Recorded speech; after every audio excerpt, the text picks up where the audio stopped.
Was liking daggers too. Could do the dagger thing.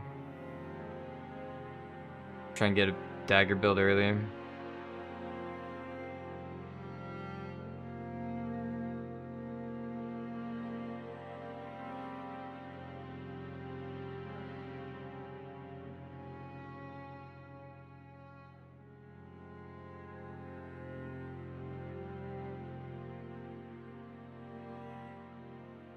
I did want to try some dual wielding stuff, so maybe like swords. Like dual wielding swords.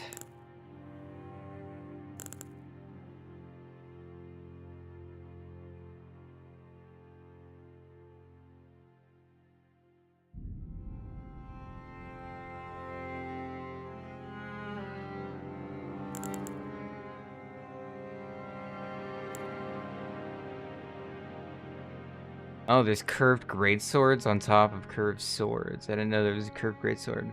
Oh, there's a twin blade I can get early.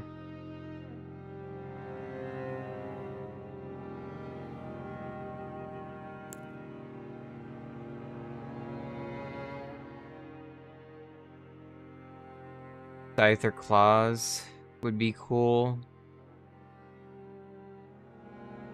Could do some claw build. And claws.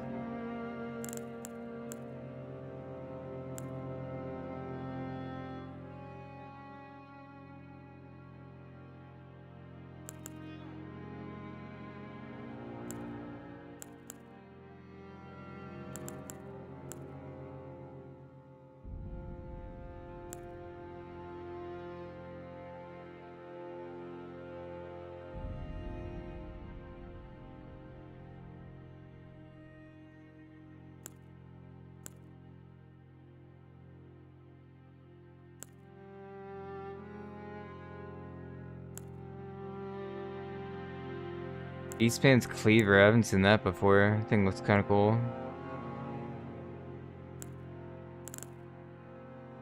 Or greatsword with strength.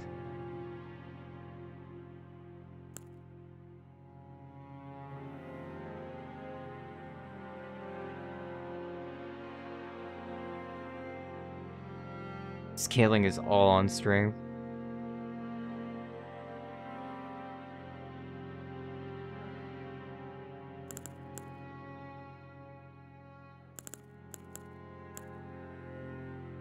And as I mentioned, inflicts frostbite buildup with each hit. Note that its attack power and frostbite status is behind that.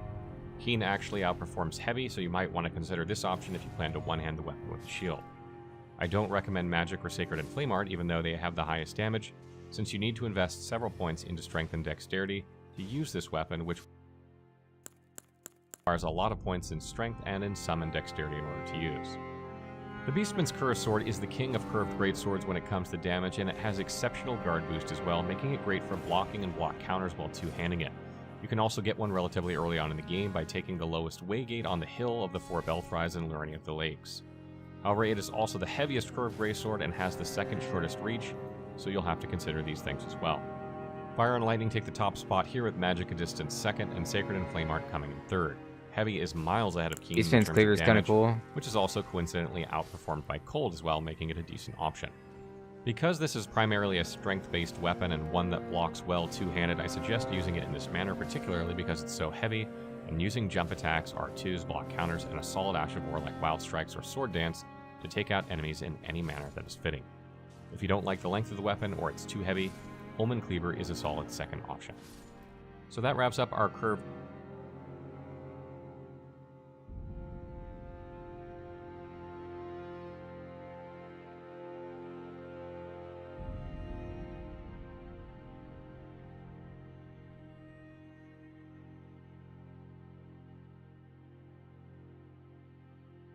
%81 block rating on the shield too, or on the weapon. Am I able to parry with a greatsword? I think I am, right? I should be able to.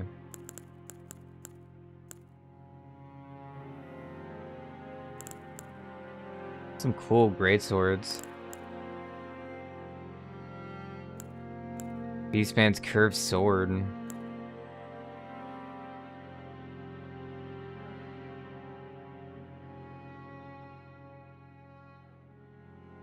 C for strength. Can I get this thing early? Beastman's curved sword?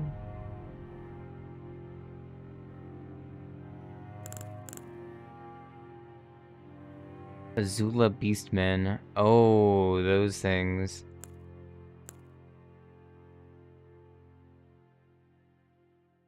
%2 drop rate? Ugh. It's actually not that bad.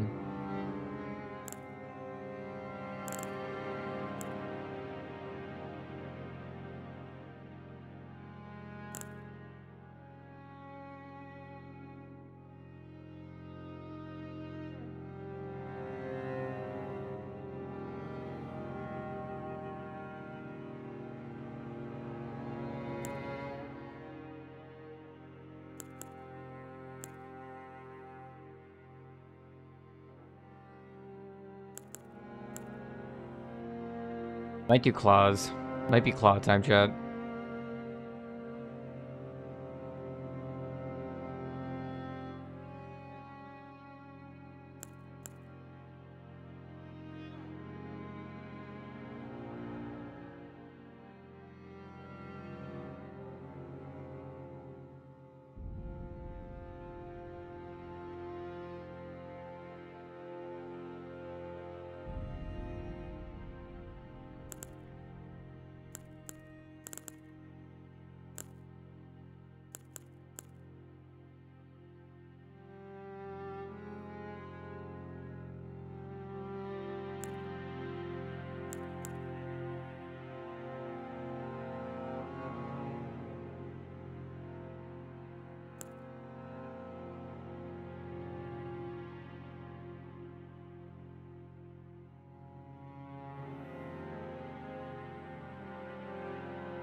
Venomous Fang, I might be able to get early. Near the end of the abandoned cave to acquire the item. Might be doable.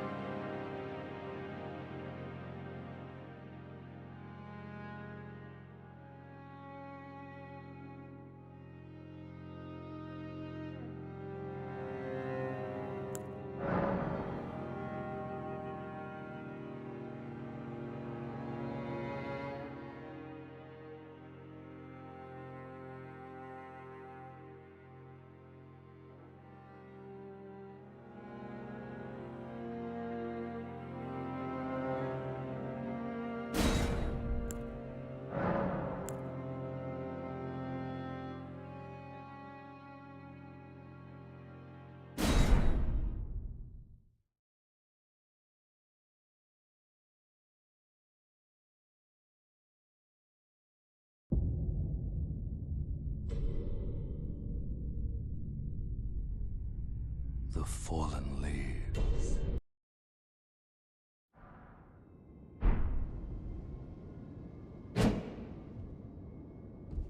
Here we are.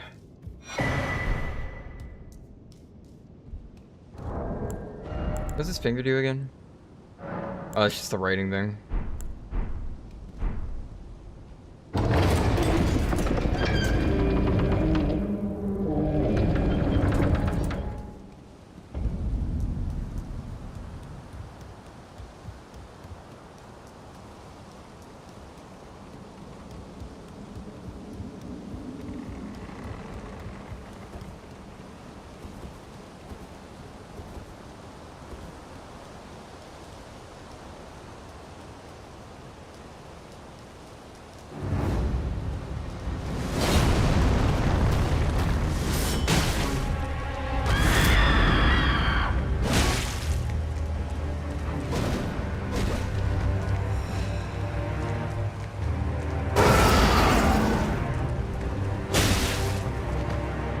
God damn it.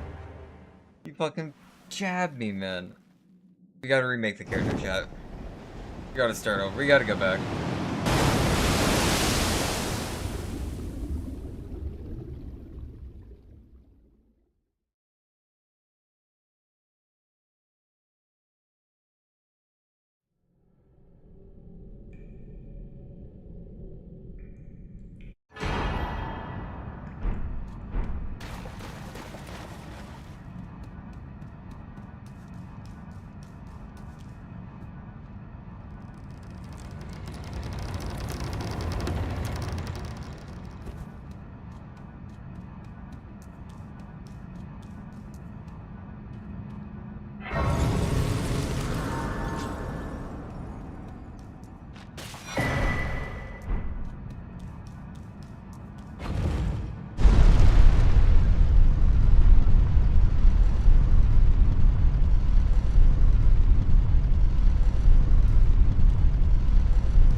Alright, tree sentinel, first try. I thought that was a dog.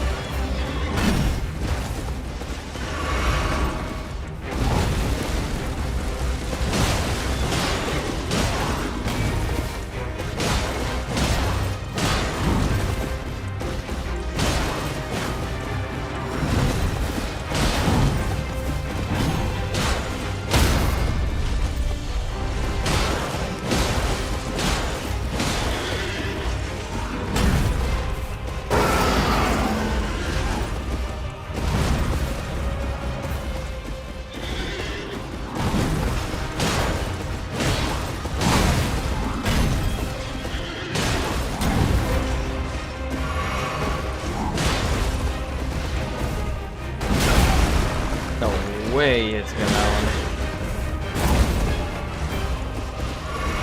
You're dead. Oh. No!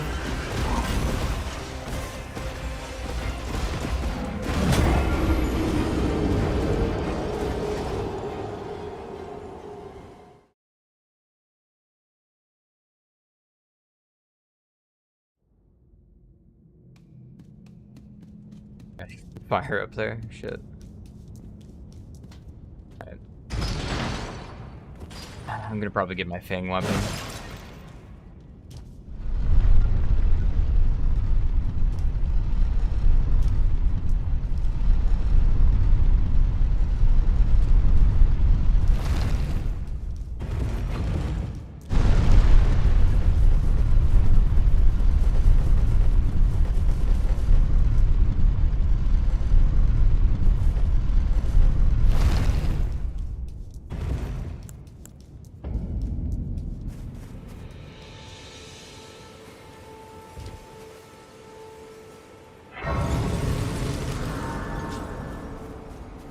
Come to the... Of course you... Unfortunately, without guy you are...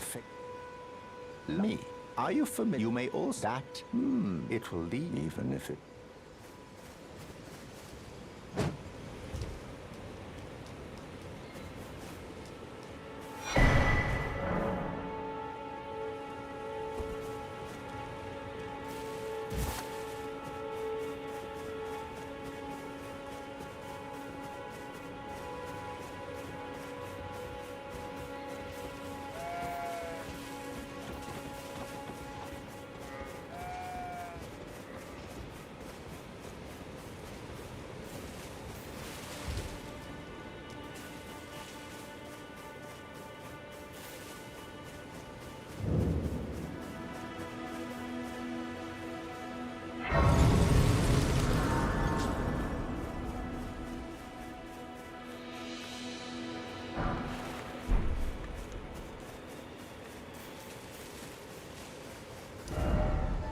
Okay.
There's a low stat sword I can use here too.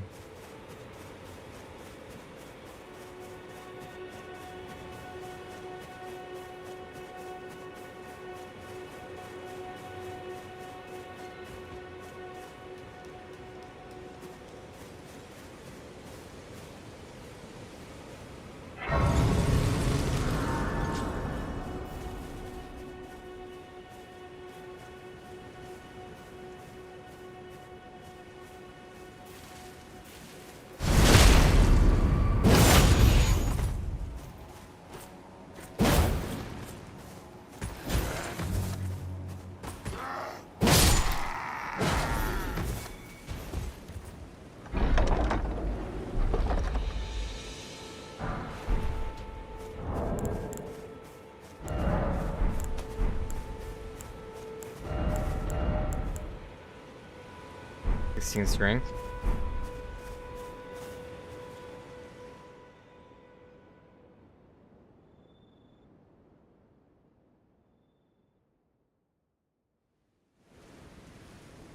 They sir, but you, I can play turning root to aid you. You need to the foot. Then it's summon me. Ah, I bequeath you. It will some torrent. Treat him with.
You there?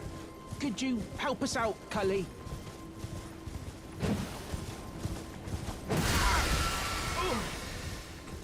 What'd you go and do that for?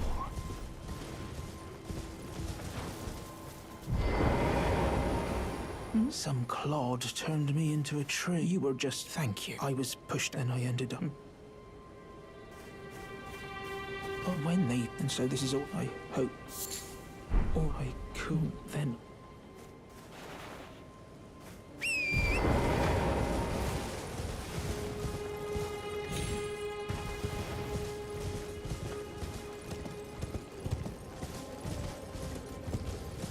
Okay, I'm assuming I can get to this item, the law weapon I'm going for. Should be able to, it just says it's in a cave. Before the boss.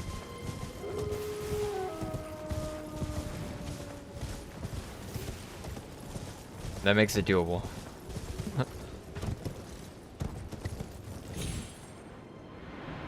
Oh. Damn, okay, I'm so lucky there. Feels like an AoE.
Is anybody there? Someone who might be interested in rescuing the great Kenneth Haight, servant to the True Order and celebrating repudiator.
Yeah, I'm almost there.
Close. Actually, a little bit more further out.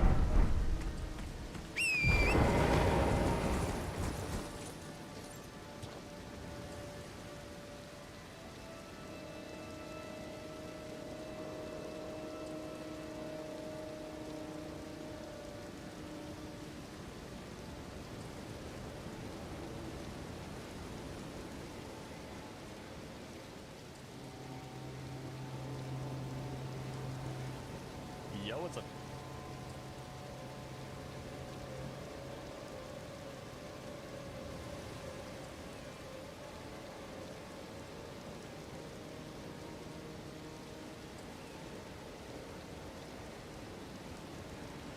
Okay, so it's close.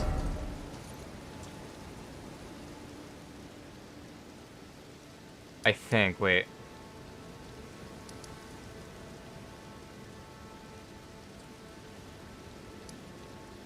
Think?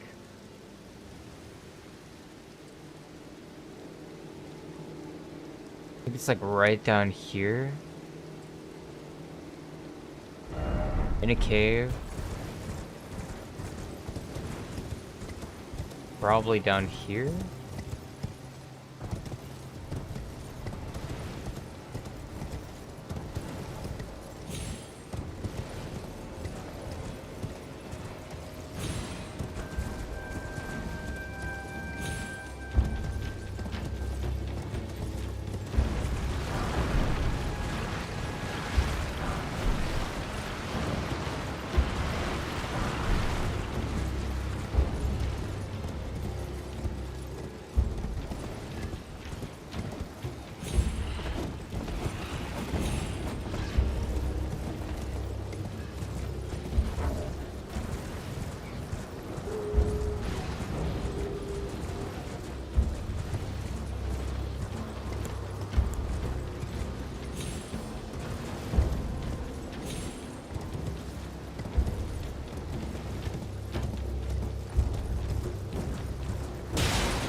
I think I need to get down.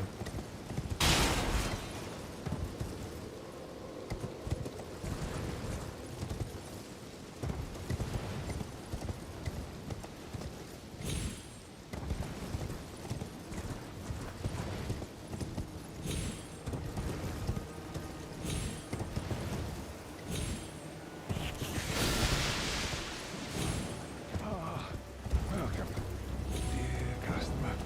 Yes, right this way. Right this way. Oh, oh, oh, oh!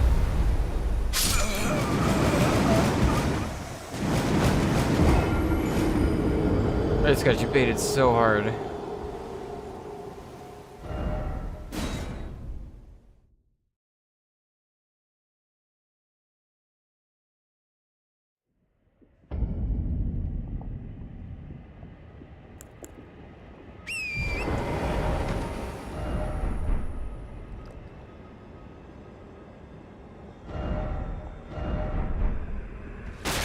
Definitely north.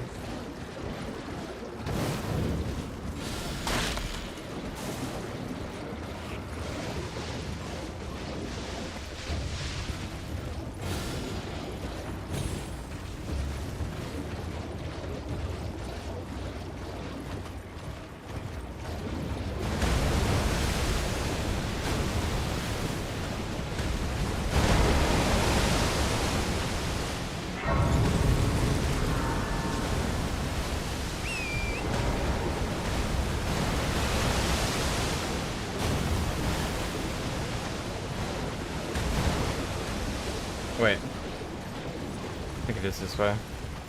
Unless... it could be... possibly on the sides here. I was seeing it though.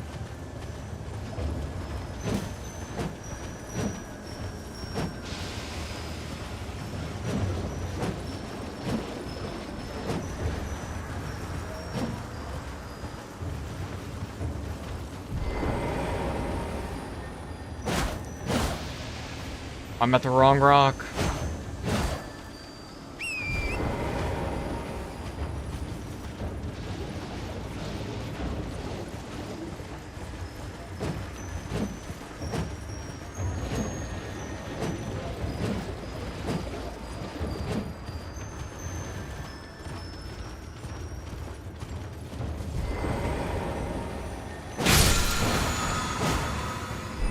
Got him.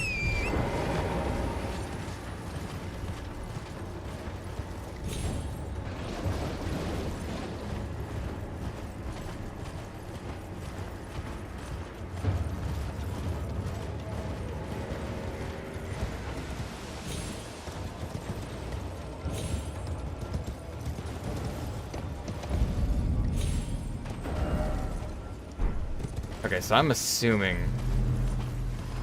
it's this way. I don't know if it actually is.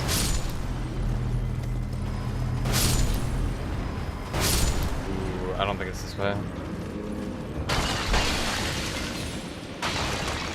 There are stepping stones over there.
Well, it's the same as the, same place, the place where you get the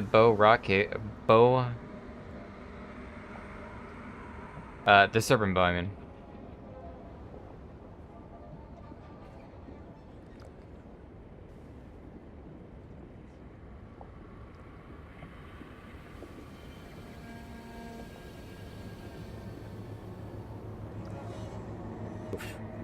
Kinda hard to get to, though.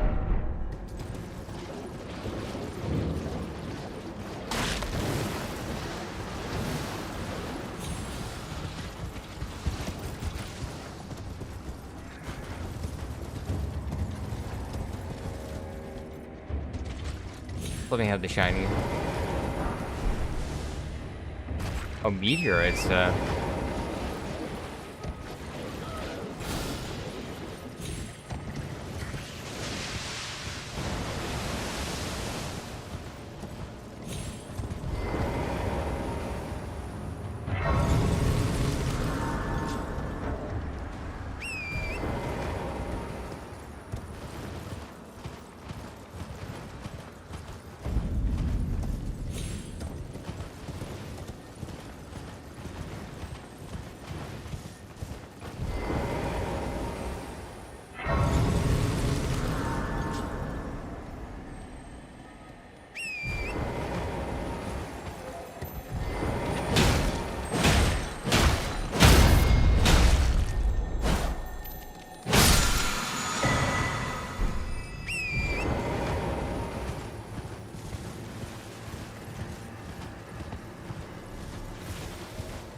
Oh.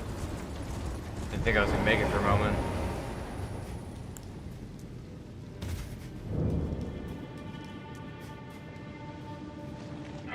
Alright, first things first, we go for the bow. And then we come back for the other thing, the other thing, the claws.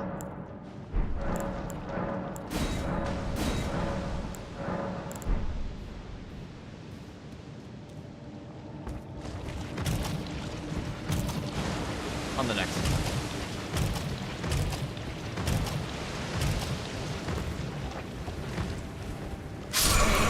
I drank too late.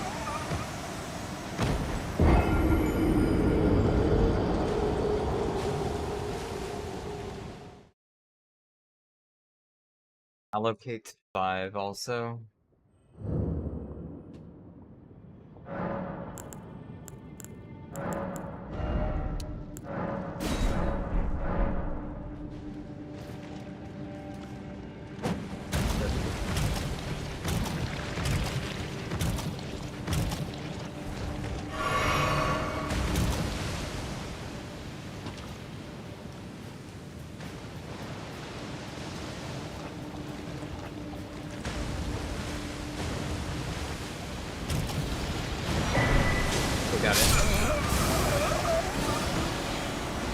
all I need there.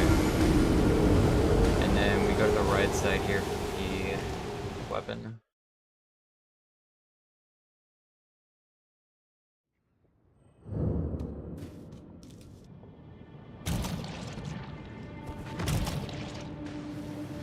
Maybe left side.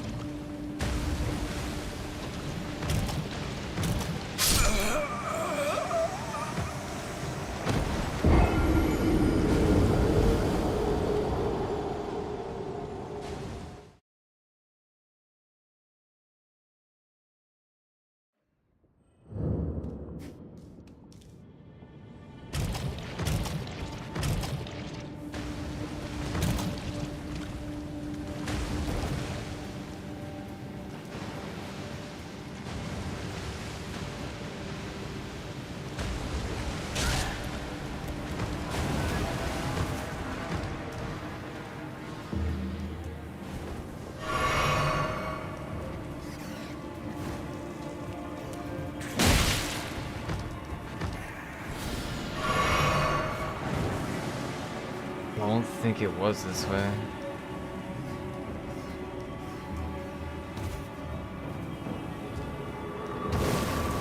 Went the wrong way.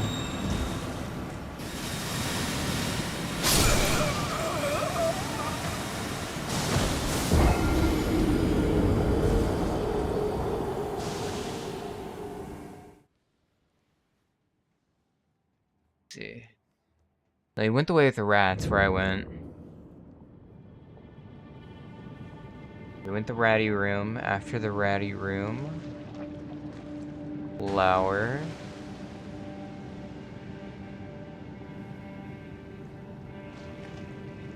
And then past.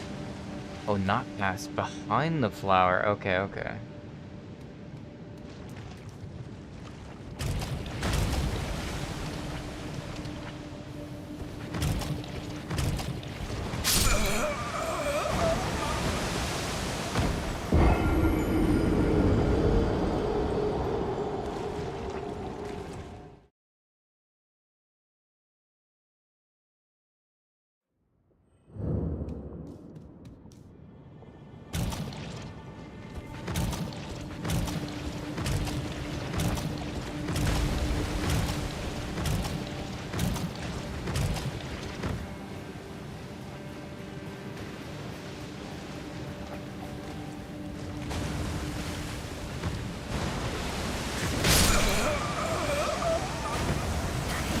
Messed up my jump there.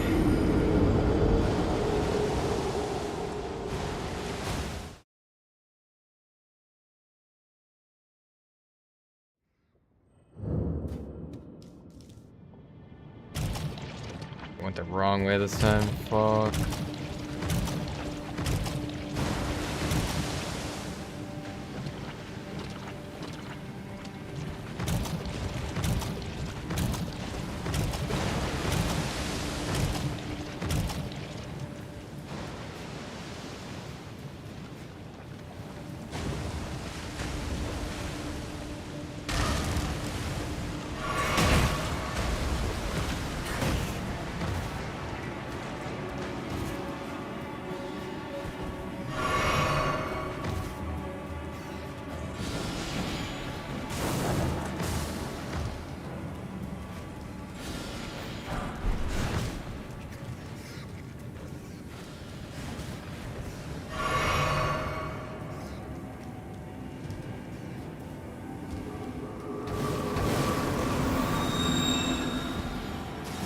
Oh, let's get first jump. Perfect. Let's go. Let's go. I can use him right away too. Wait, it's only one of the two?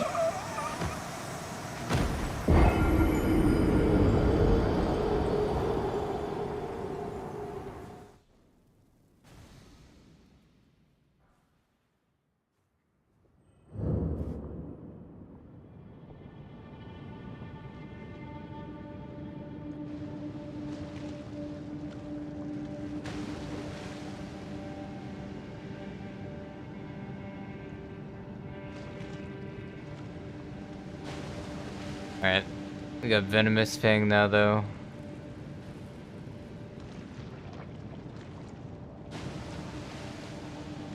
And a cool bow.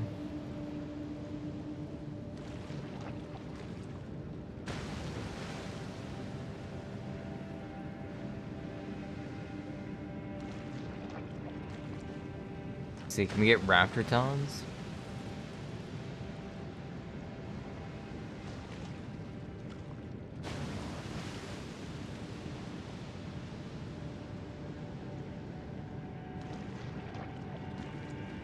Sage Cave.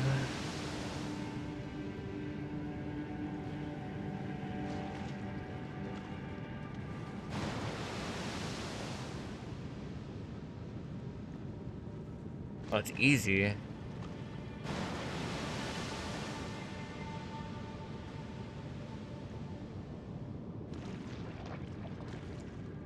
Till I get the Sage Cave.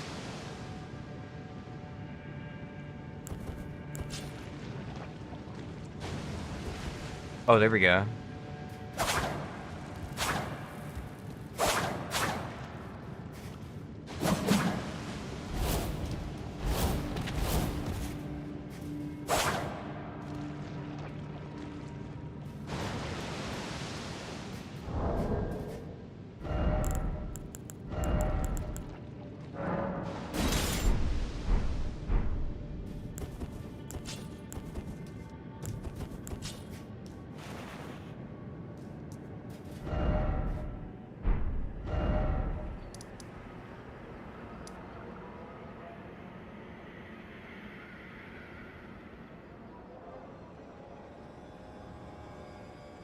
I think if I need anything else here.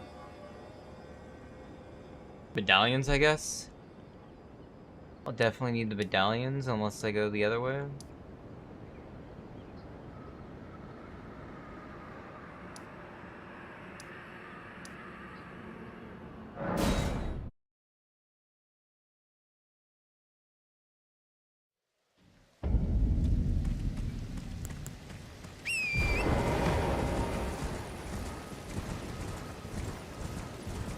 Oh yeah, there's a curved sword that way too, I think.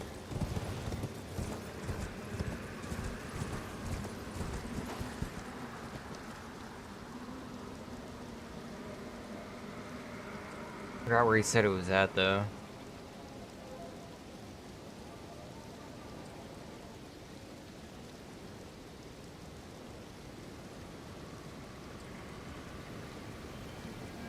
Stern for stays.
I went down the wrong one. There's something else there. That rat is in that room. Where it was. Could have been just like a small item though.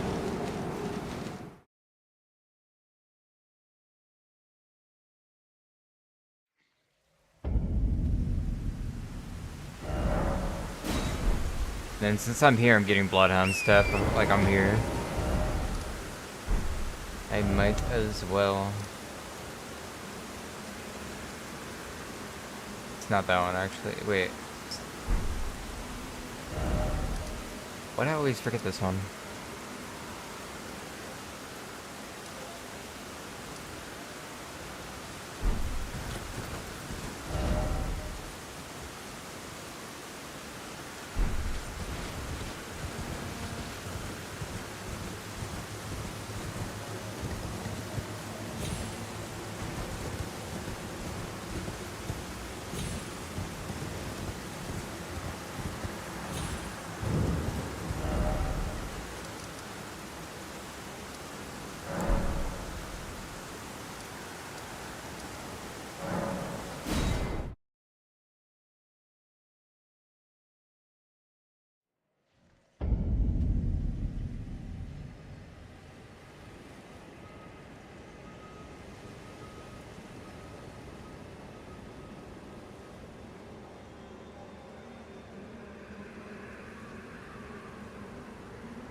It was where I was at. It's just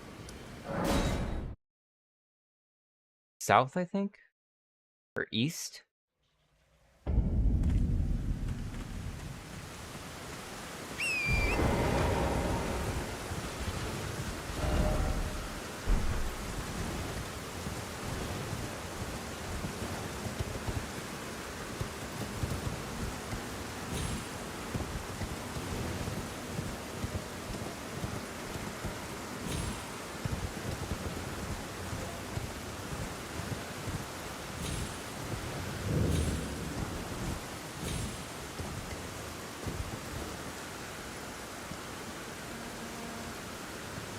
That bridge?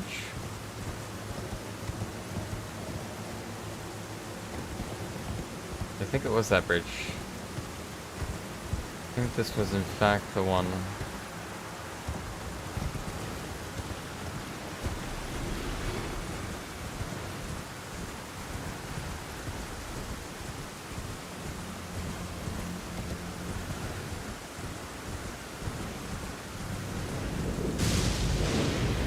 Okay, yeah.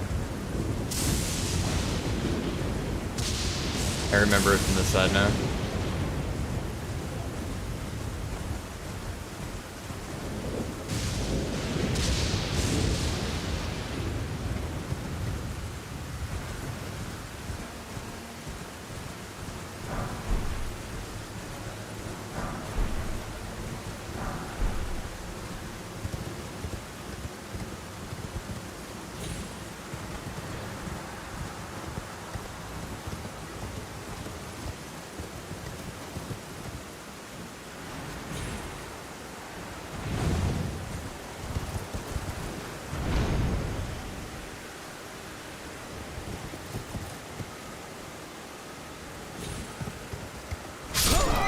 No way! No!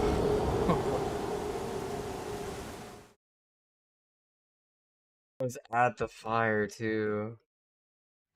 It was right there.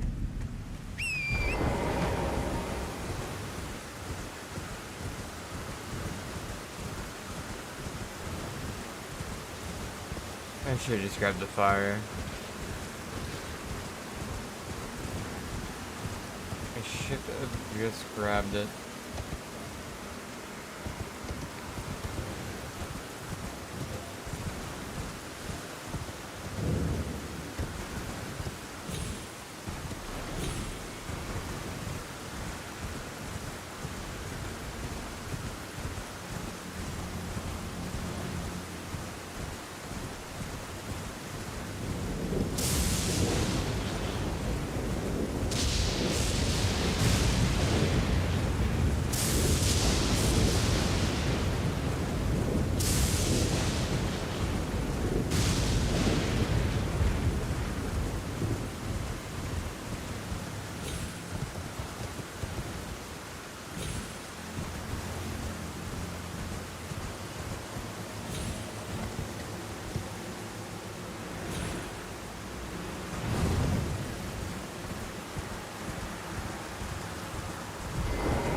forgive me.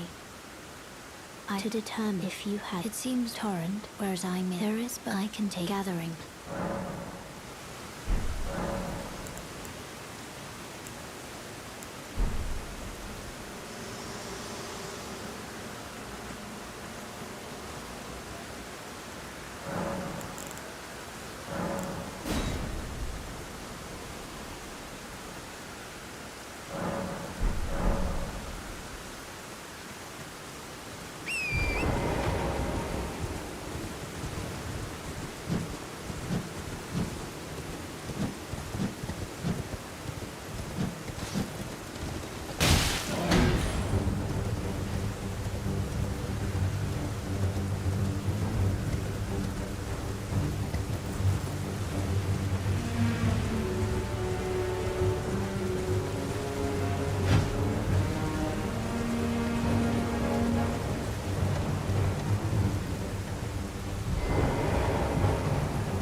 Oh, fuck, the poison. Oh, man.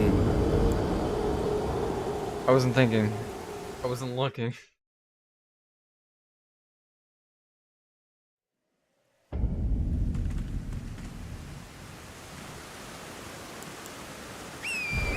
Fuck, I had to ruin something.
some dex.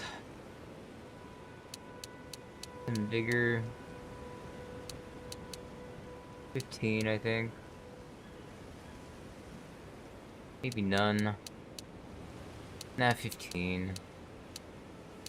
Up 15, maybe.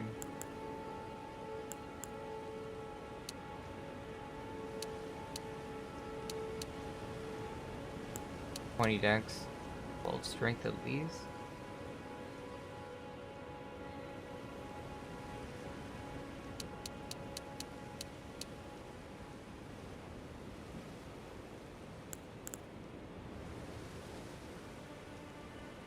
$20.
Power I need, I think, is north of me.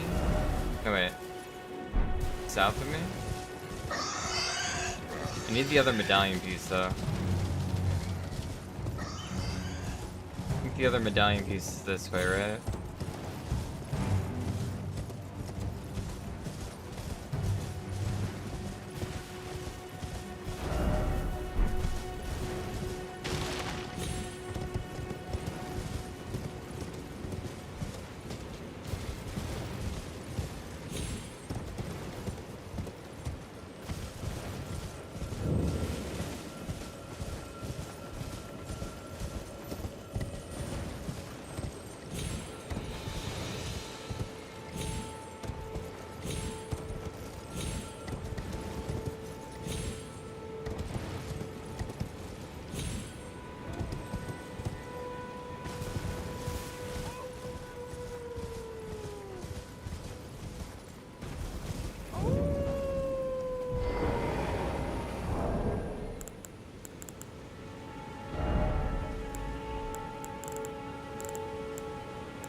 I'm missing him.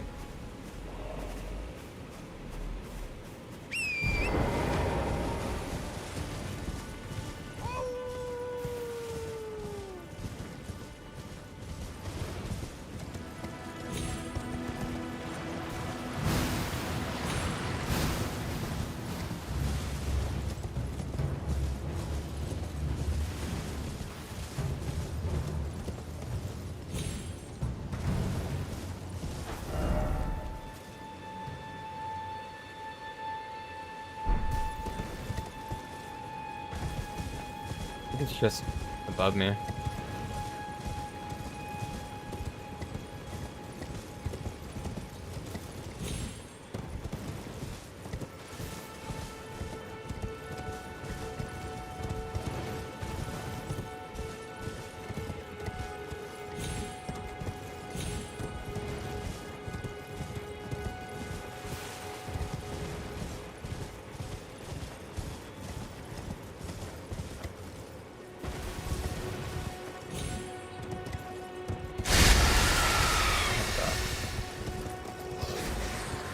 Why is my mount being so difficult? Please.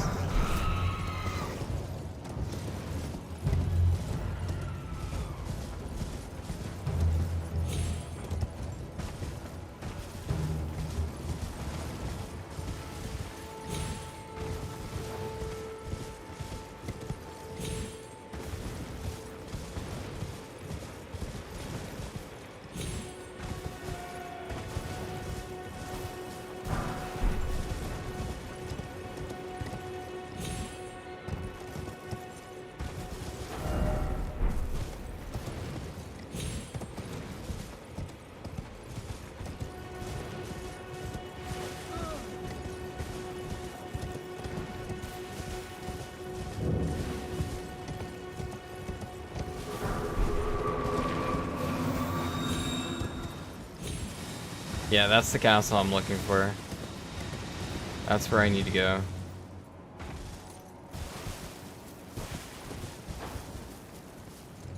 And apparently it was through the forest, so I kind of went the wrong way.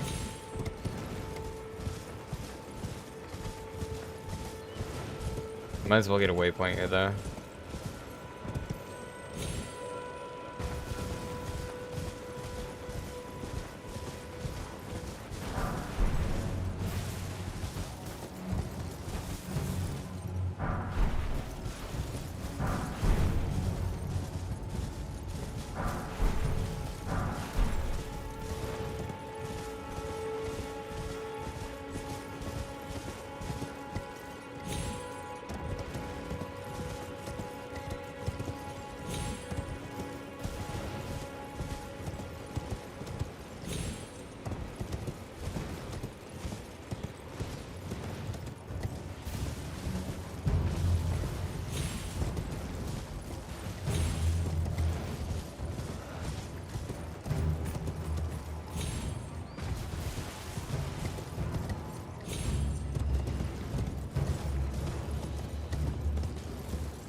Okay, fine.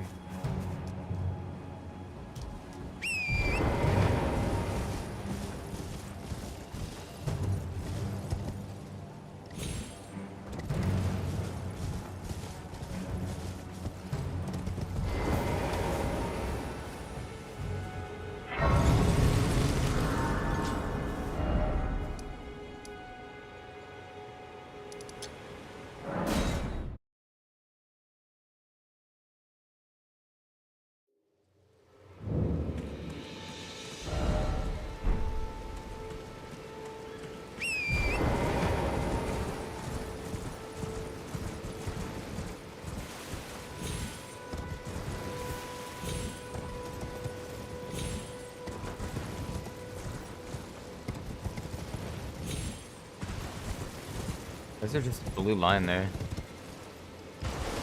Oh, it's gone now, I guess.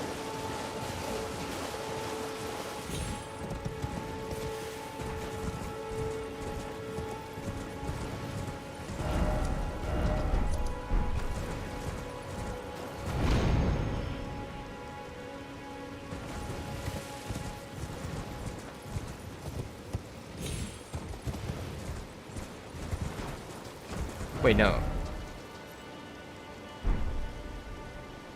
Wait, is... I don't know which one it is.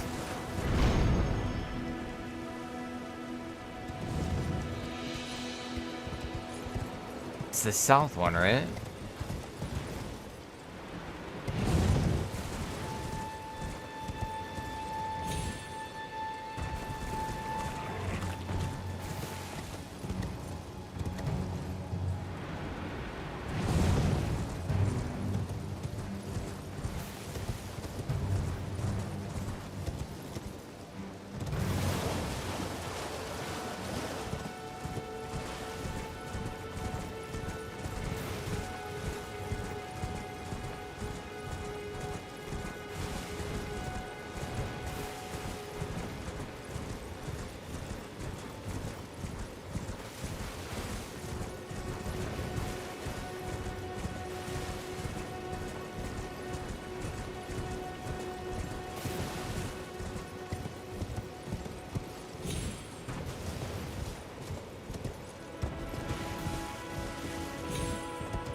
I'm looking at the map real quick.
Looking at what talisman I should get.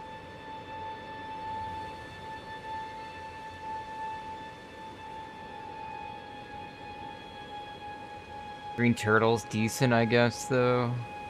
Oh, I can get the equipment load one. Lower equipment load, more damage, I think.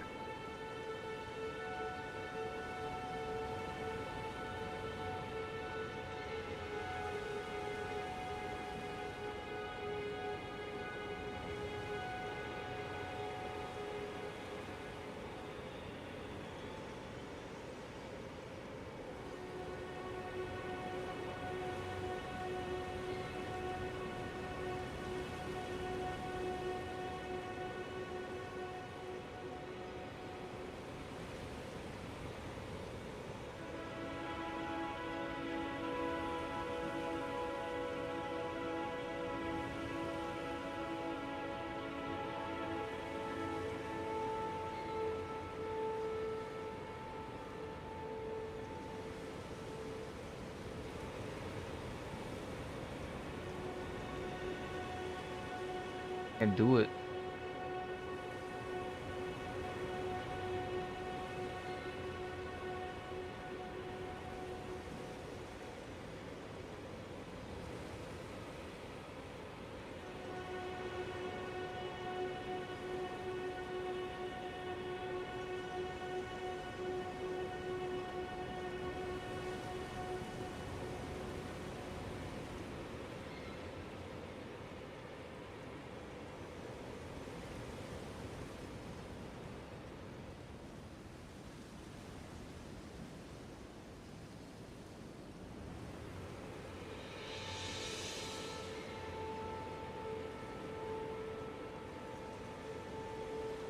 It's a high road cave. South of here.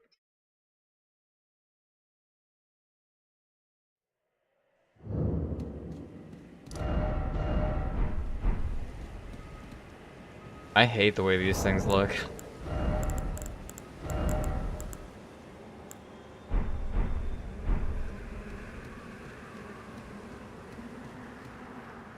Look at him, Matt.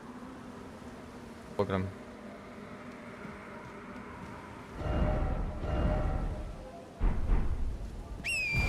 They're just ugly.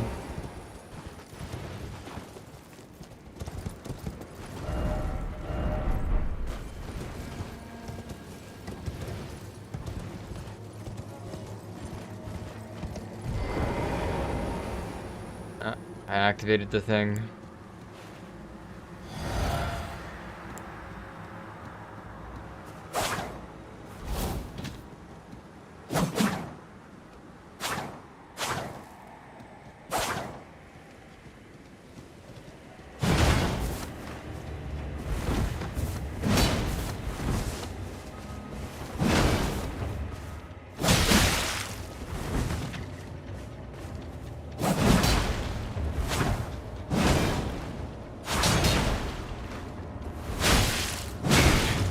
Ow. Crazy.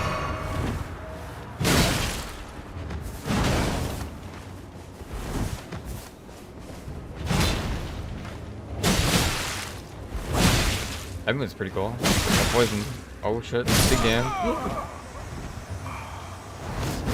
I messed up.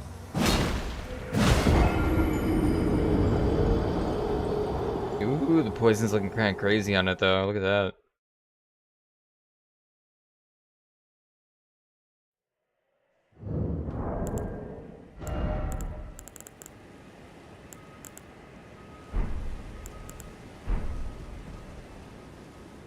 I think I need faith for that, don't I? My spell here. I don't. I can just apply it now. Oh, I need the hand finger thing, don't I? Thing can't.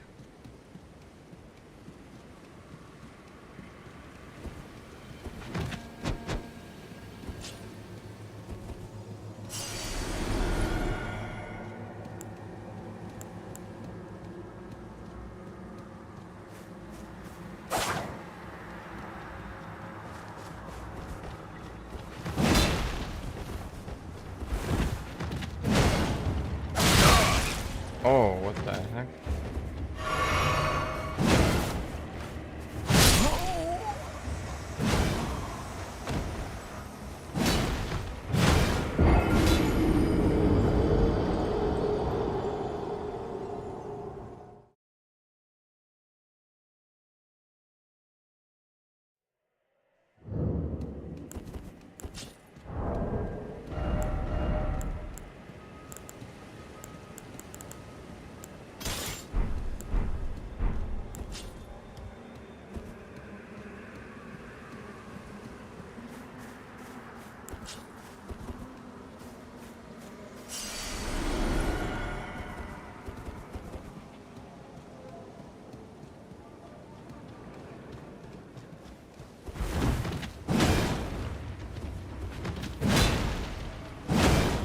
Fall for that chicken.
Harry did another. There.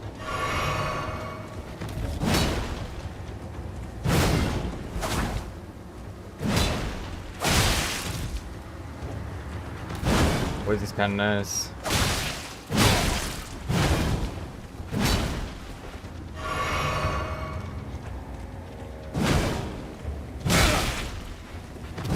I thought it was far enough away.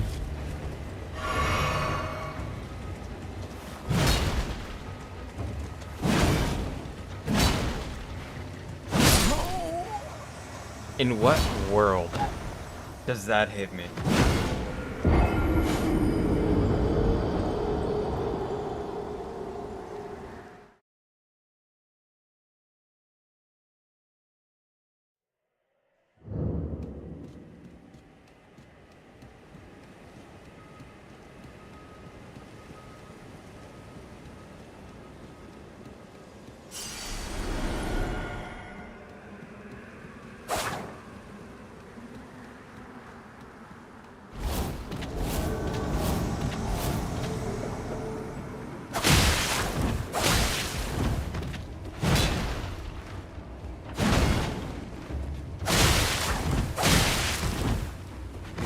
Sick, these claws.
Not safe.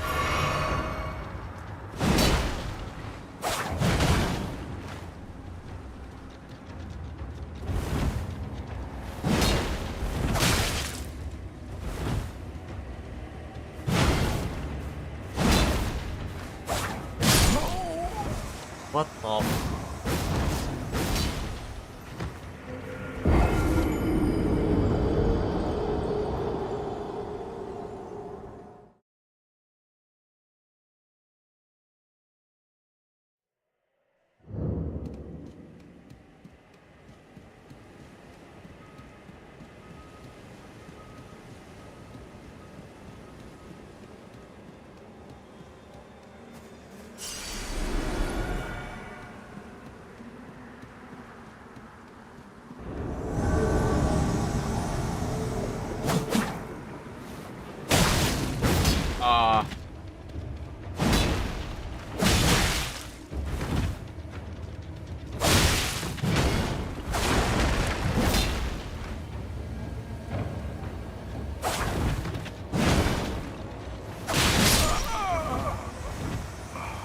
Unstaggerable.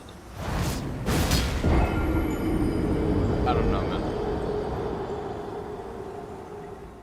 I kill her next time, Jet.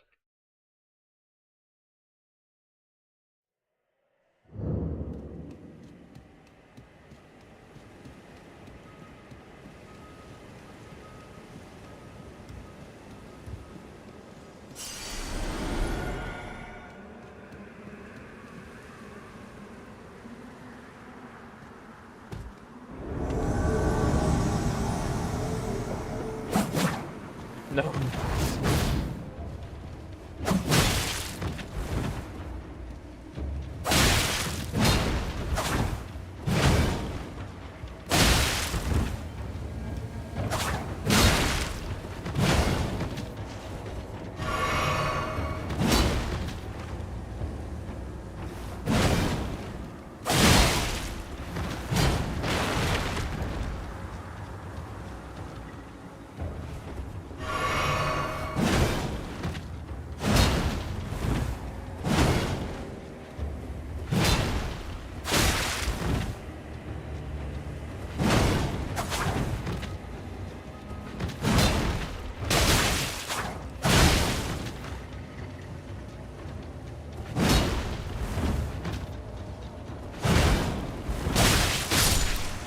Finally.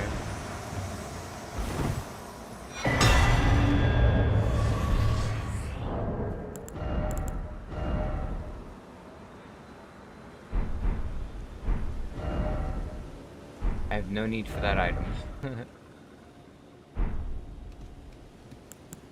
This way though.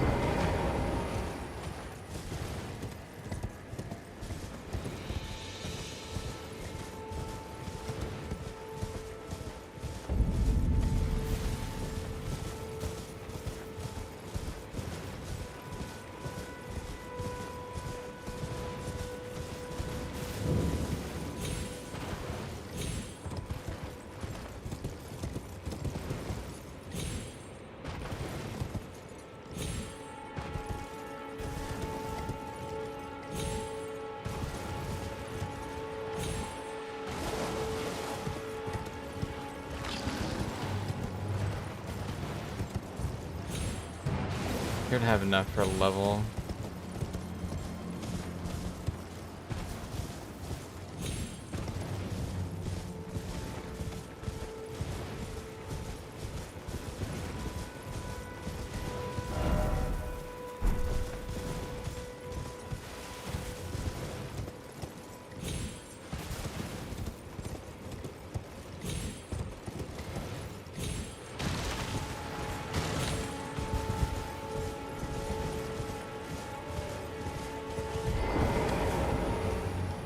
Are you here as a customer?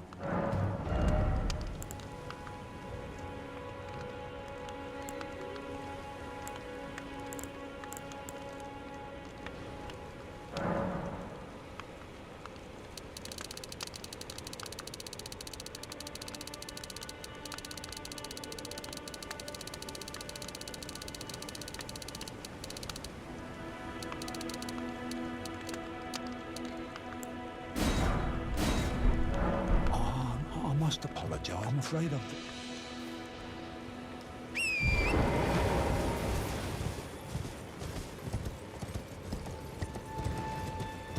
Oh, Matt. Hope you feel better, man.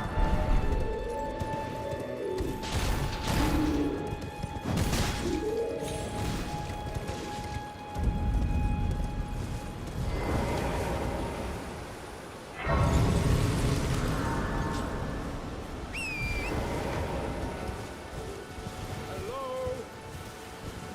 Can you hear me? Help me. I'm stuck. Hello? Anyone? We will help him out. Please. My thanks. Just give and I'll pop. Don't dally. Give it your all. Ouch!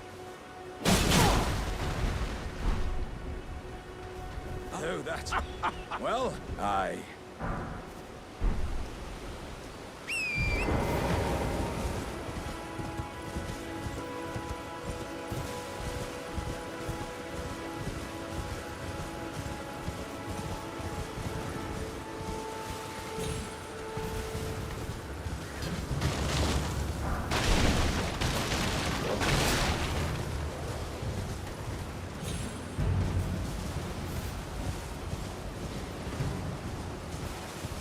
Yeah, maybe.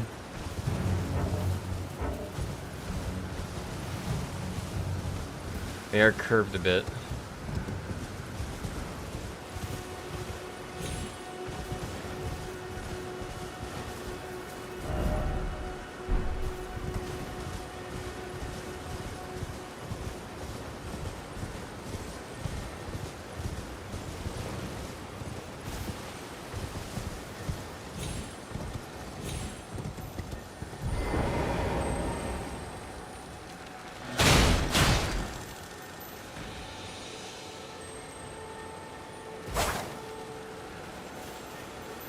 It's fast.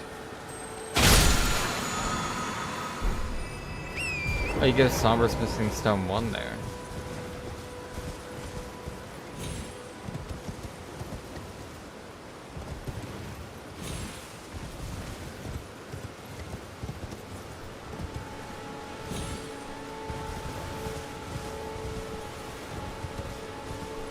I think what I'm looking for is a cave here somewhere.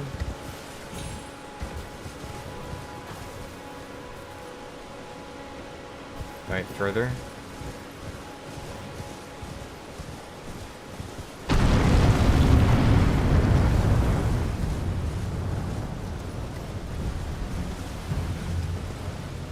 Oh, too far.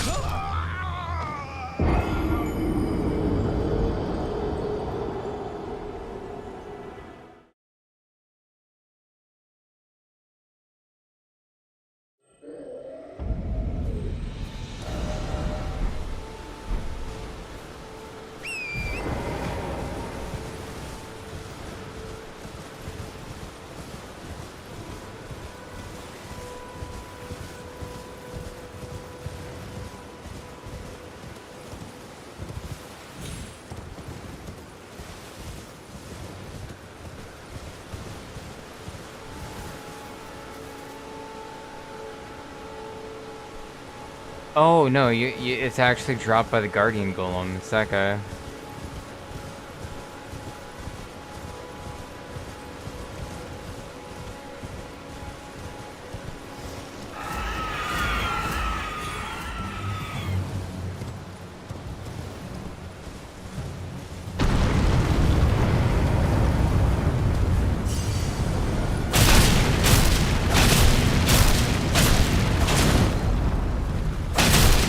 Wait, I'm shredding this thing.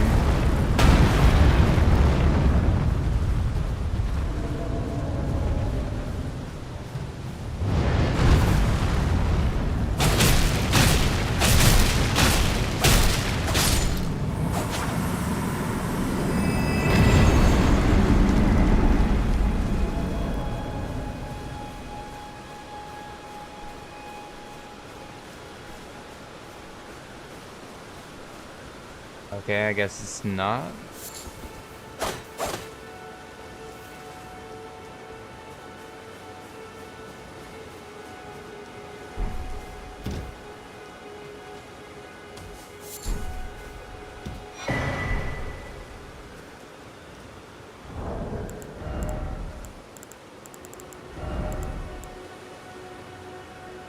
Chance attacks on a horse pet.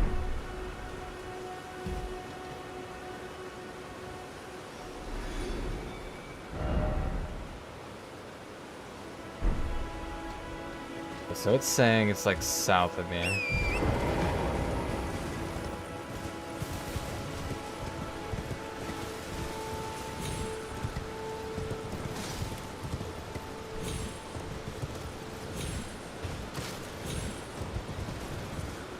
It's just like a guardian golem.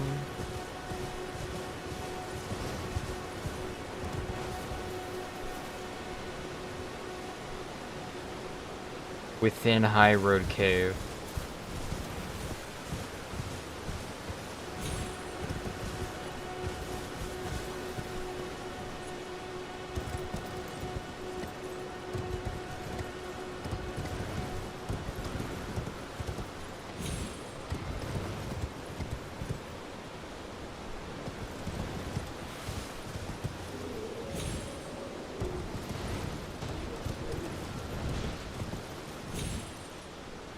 Dead.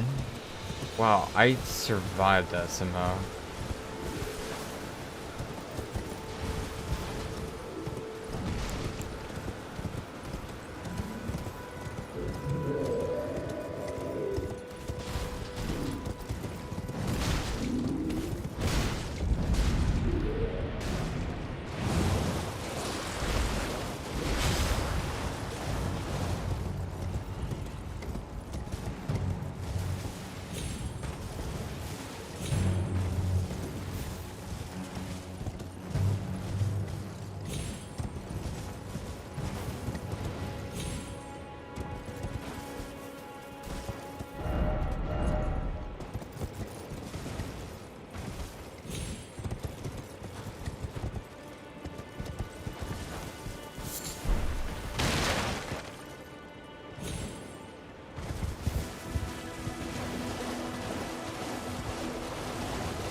Yeah, it's on the north side for sure.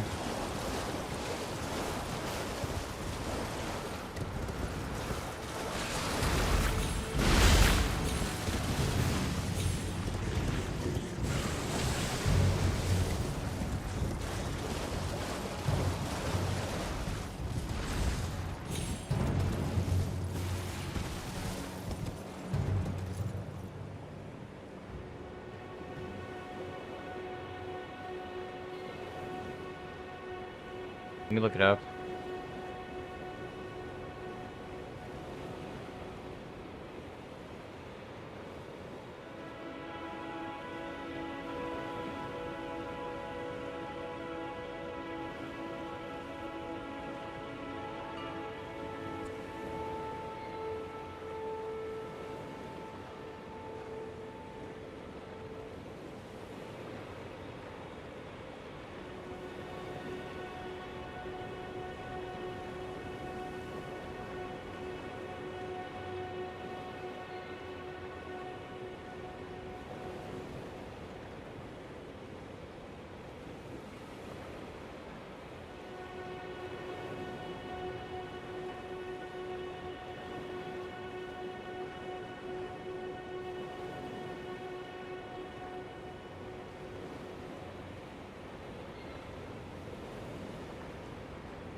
This place is hidden as hell.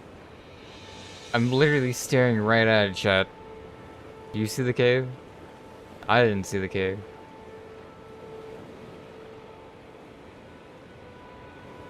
But it's here.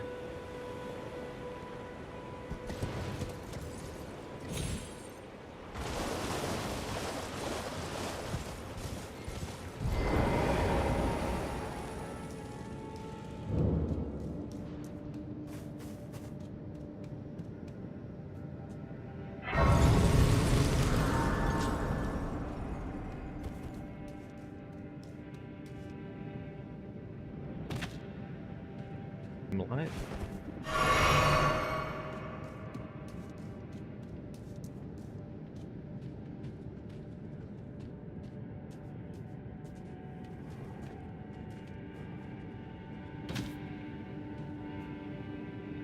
Magic pixel. It exists.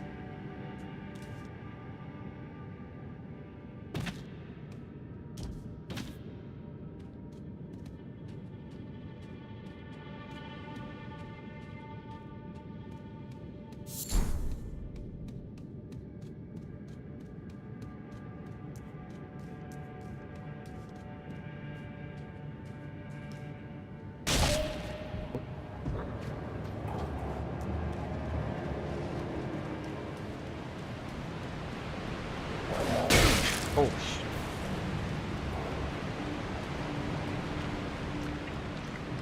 I don't think I've been in here.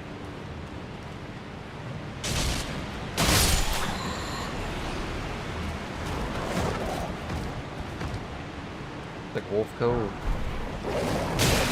Oh, please, please, please.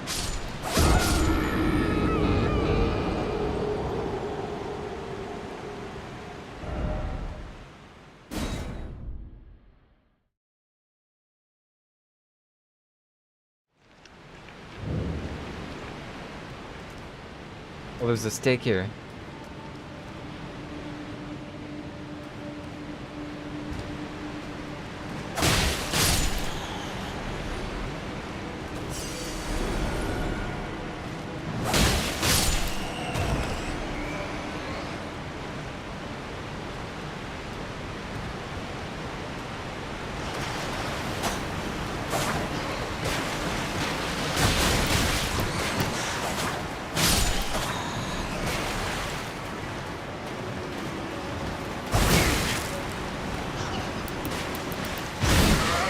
That's delayed. Oh, don't kill me. Wow, that grab is pretty nuts. I didn't know they had that. They grab you with their little leggies.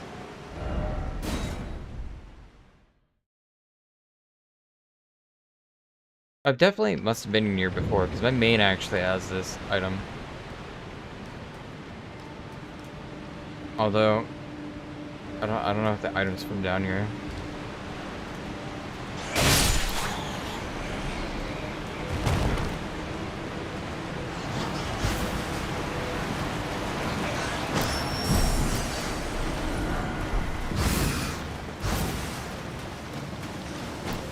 This part of down here. Oh, it's toxic.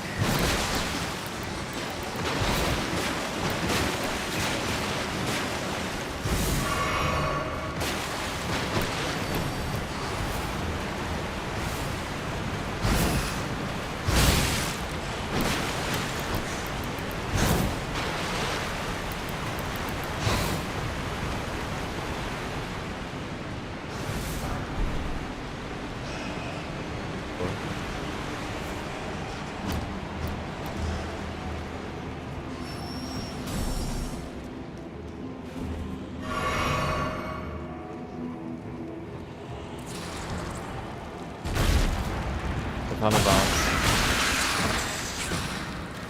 It's not even the boss. I cut off its limb though. Not heavy.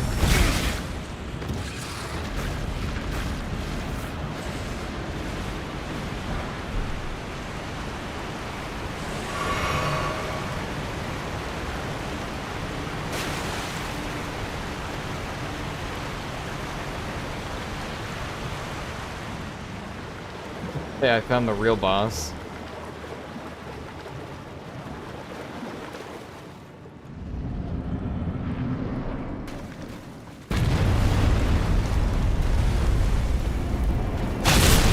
That leg is going down.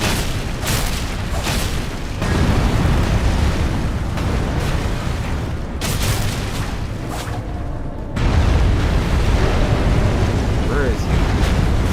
Where is he going?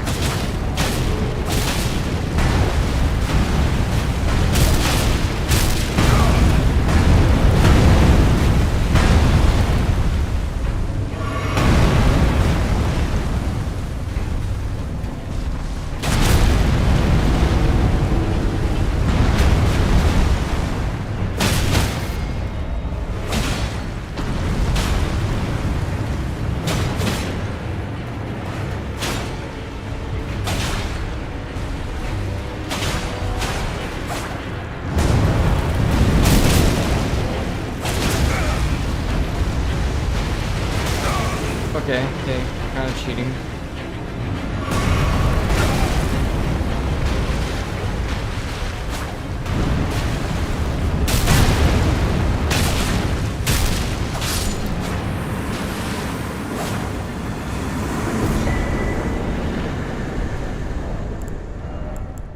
Yo, Blue Dancer Charm.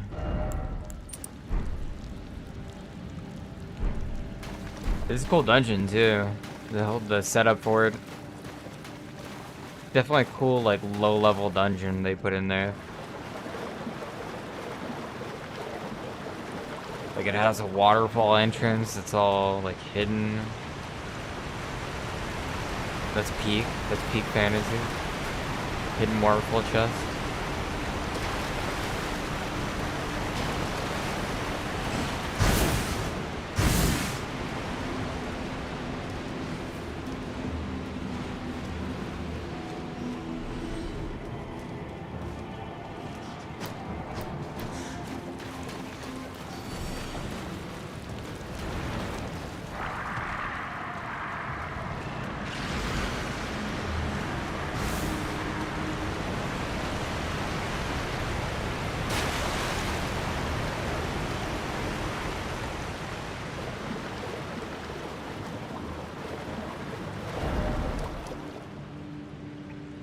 Okay, let's see what next.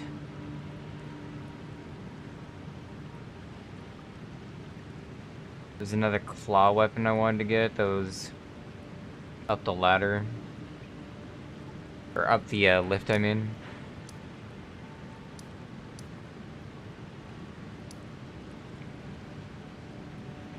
And I don't think there's anything else on the bottom of the map I needed.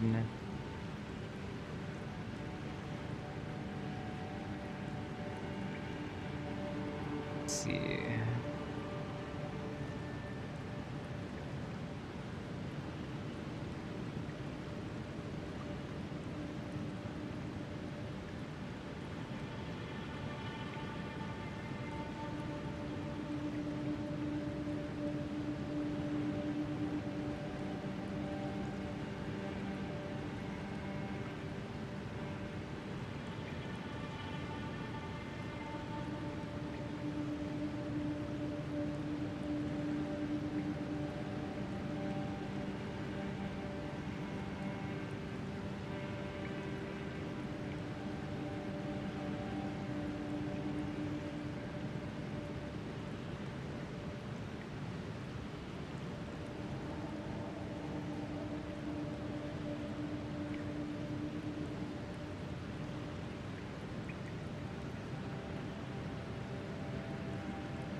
Okay, so there's actually an Ash of War I can grab real quick. One's by Teardrops southwest of Swamp of Aeonia.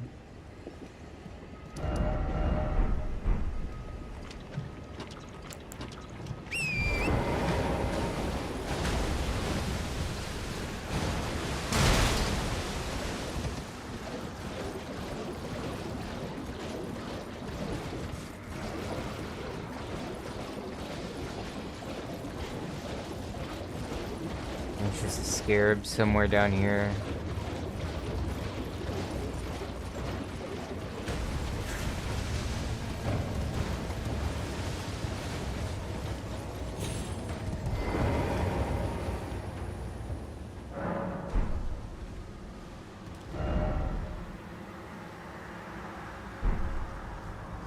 East, I think.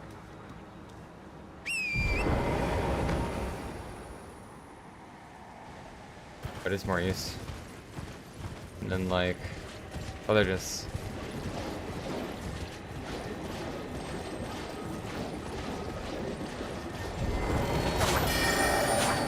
Goes fast.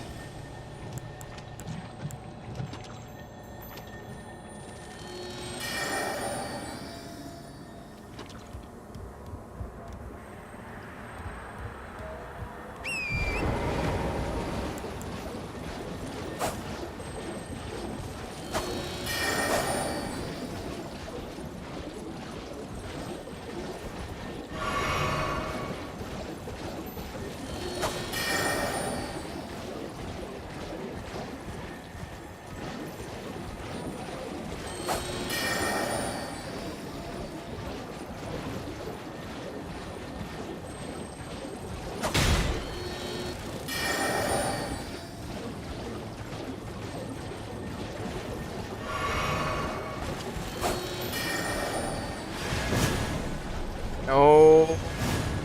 No.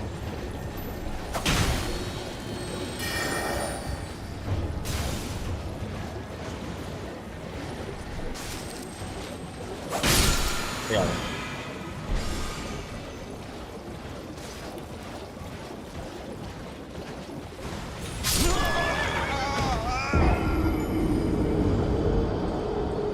Now there's one a little bit more south of that called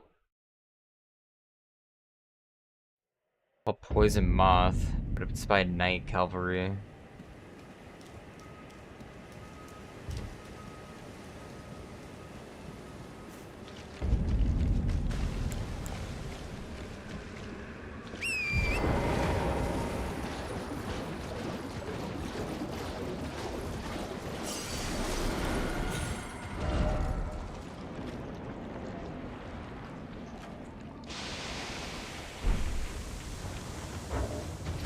I think that was what I wanted here, though.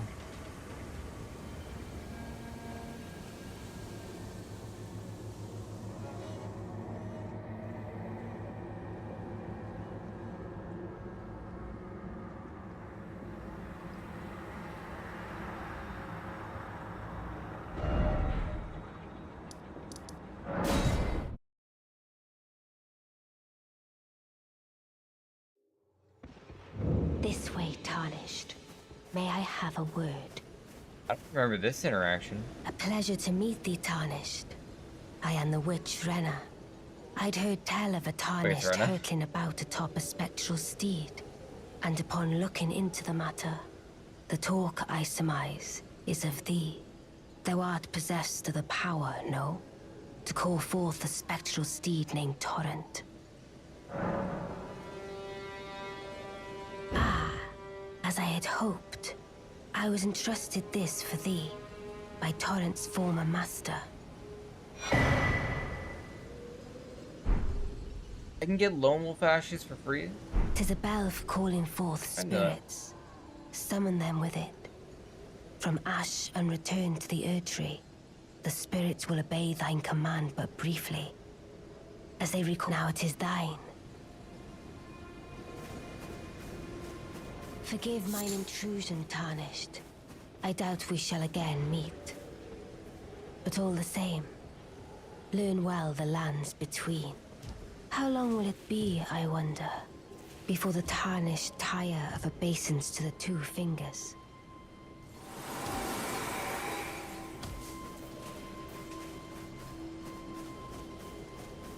And I can also see that you're not. Then why not? I am Carl. You know, you should buy us a crafting essential. The kit costs but the import. I suppose. Next time you... don't fret. I just have...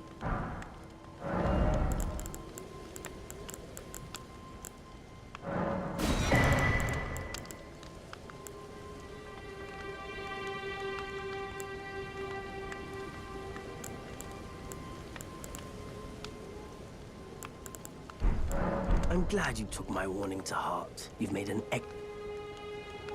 What? I selling where the land has its only time. Let's say goodbye.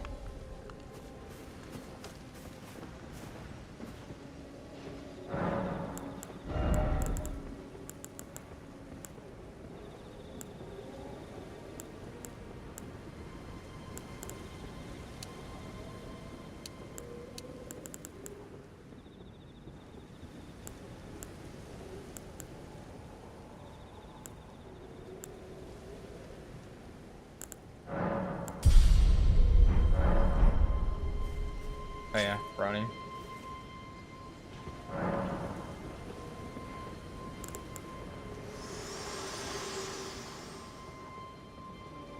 Very well.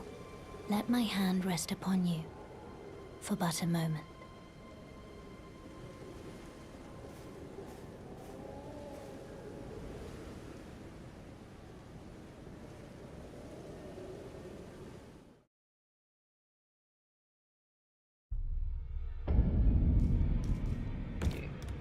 I'm known as Heed, those who all the more, unless you... I'm, well, the honor of... By the way, she's my servant. Take your eyes off if you find her. Oh, welcome. I teach and explore so that one ensuring either way. You do most time you are well.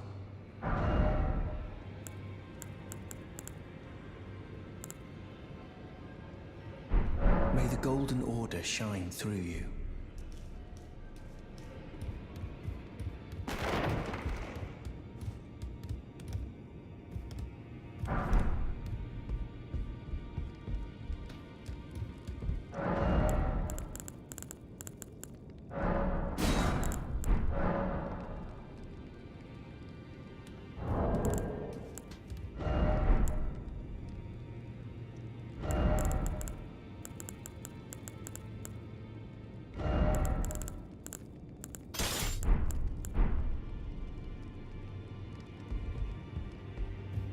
Freaking out.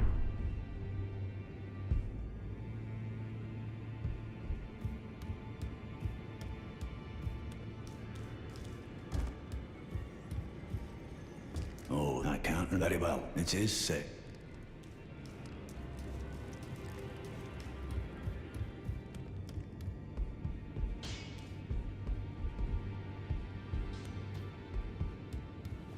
You're no mad loud, you're...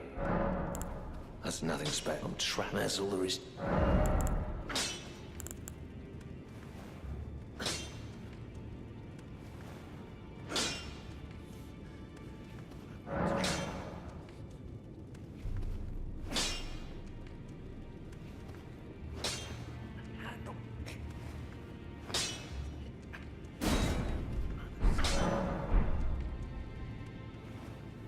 Back no matter. No, well, no grab. My being inside, despite my sides.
Everything there.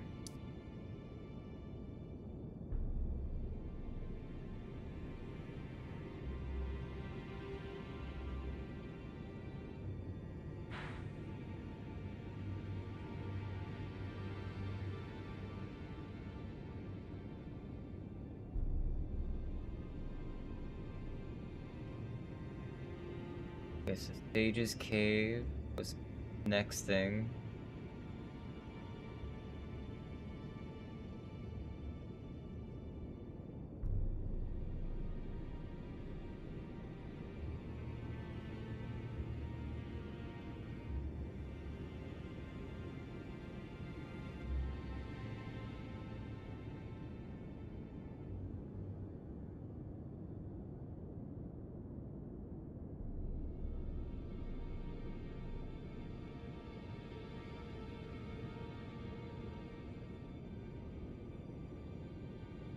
Actually, I'm down for Bloodhound Cave.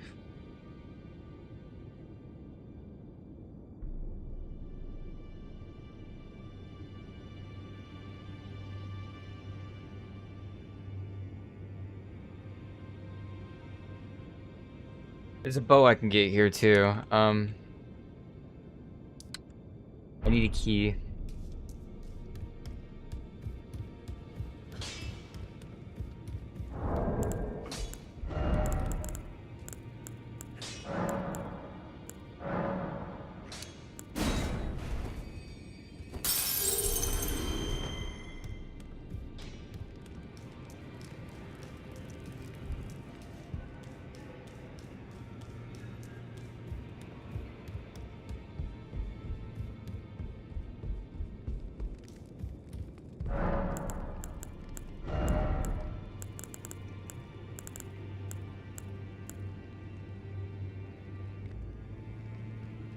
4K? Is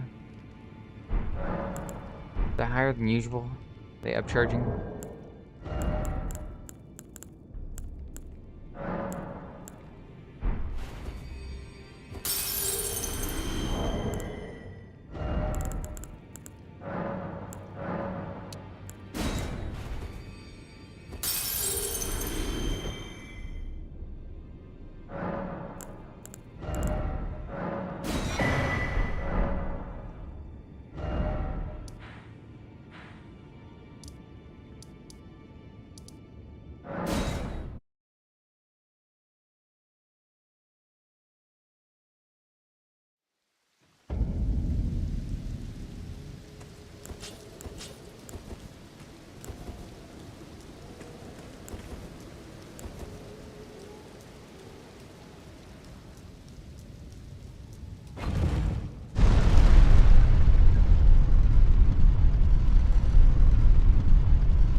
We don't need frames.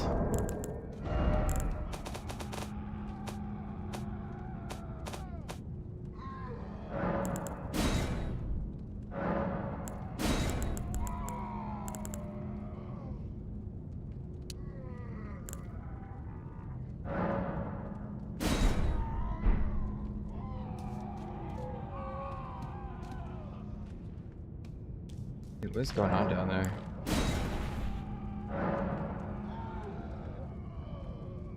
Do I need 2 keys for this one? I just bought a key.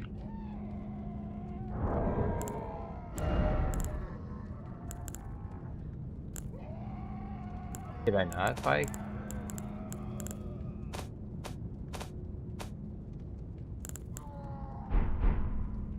I need 2, huh?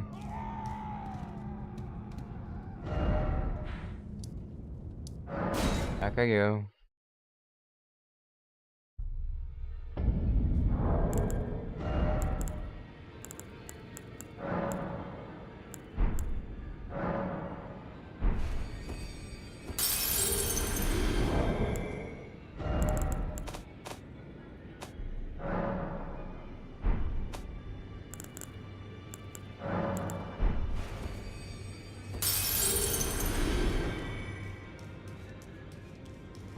Well then.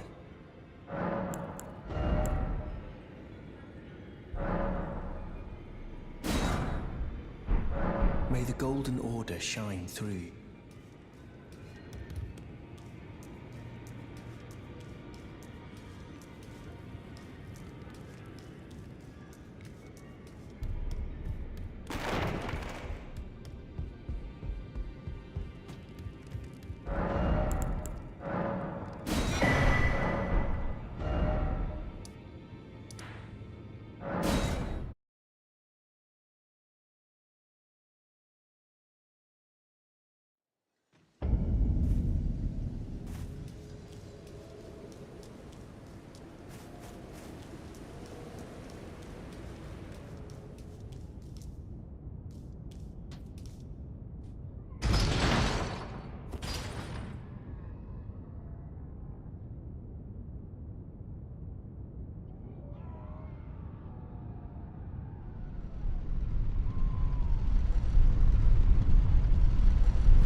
Way back.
Right back.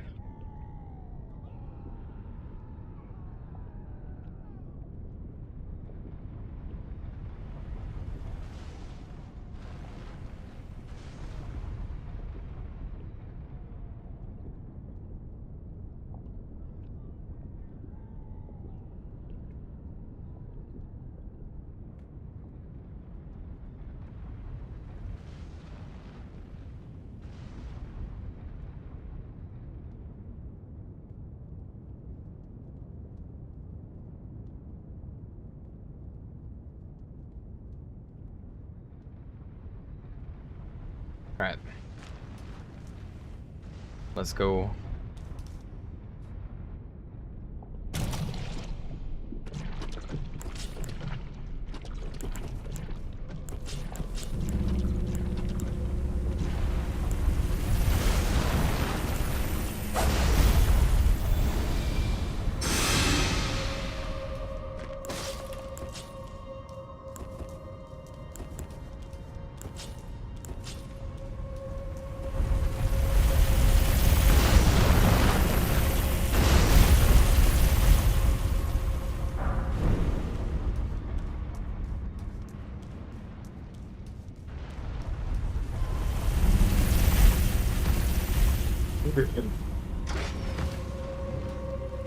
I cut it close on that one shot.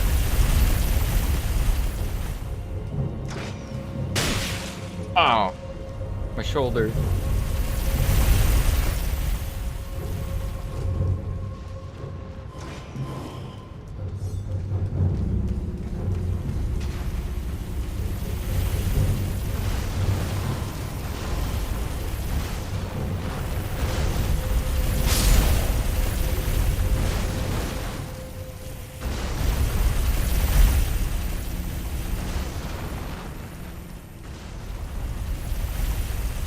I did.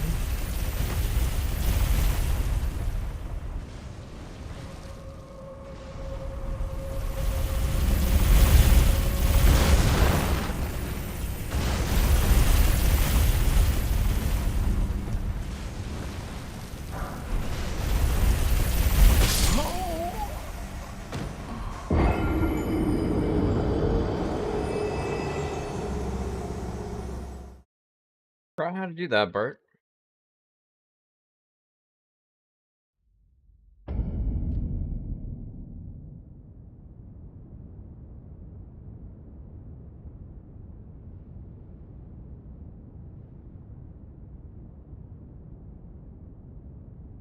Need some popcorn.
I remember how to do it now. So get rid of this guy.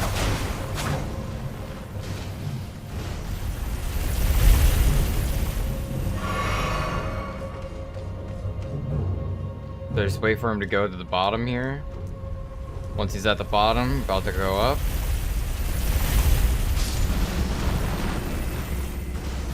We out of here.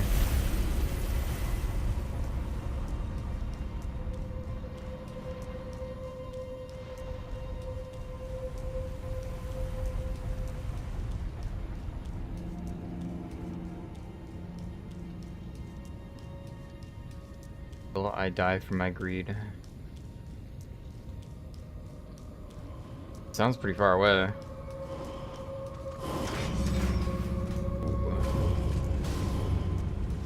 Ooh. It's coming though, it's coming.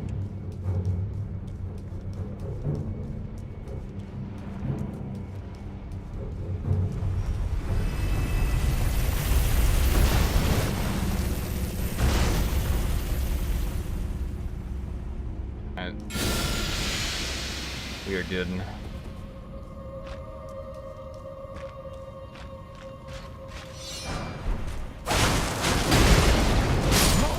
What the f— Okay, shield stomp up here.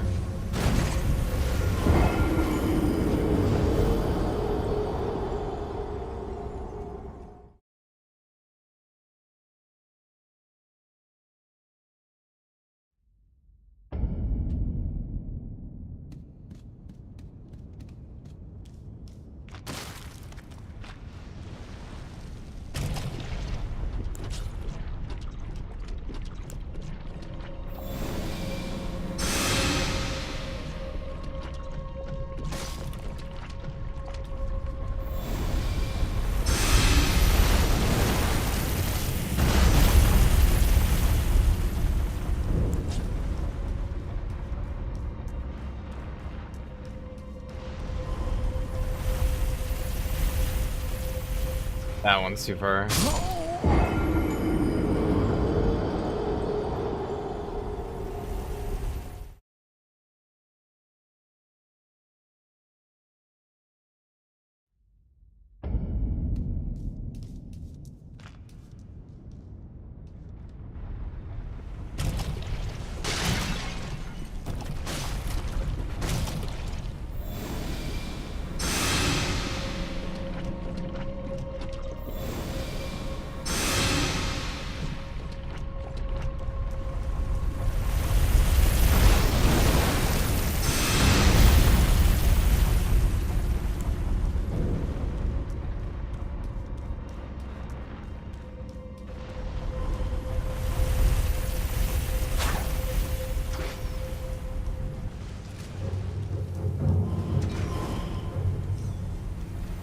What's communion seal?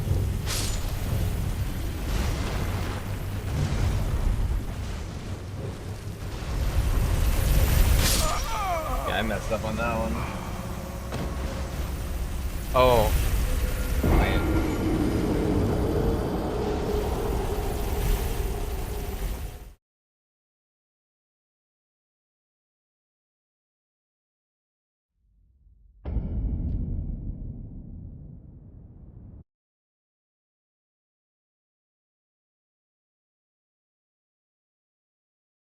Oh yeah, I don't need it.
I need that thing like now.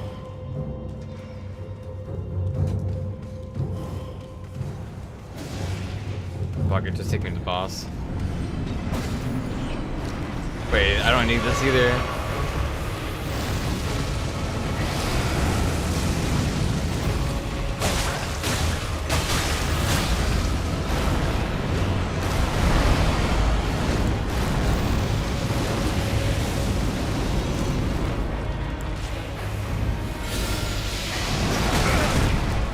Wasn't worth it.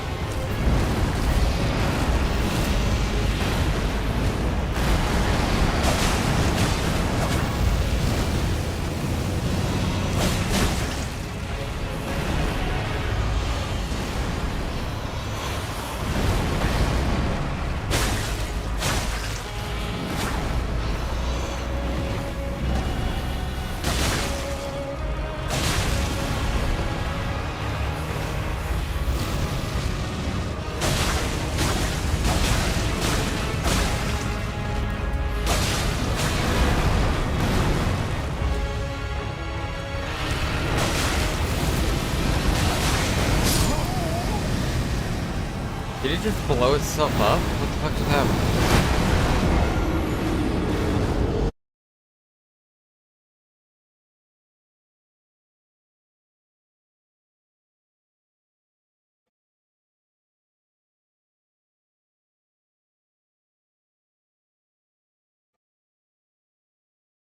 That's not fair.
I misclicked.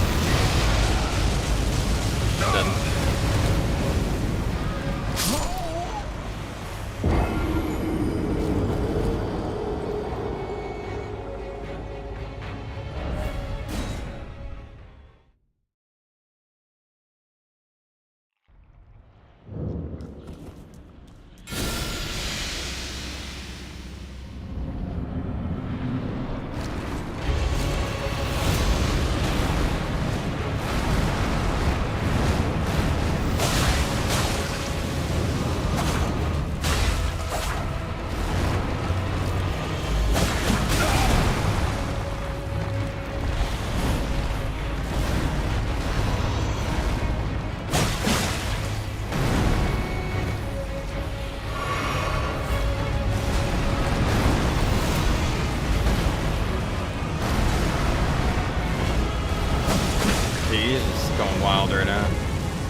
I rolled way too early.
I have nowhere to go. At least I lived.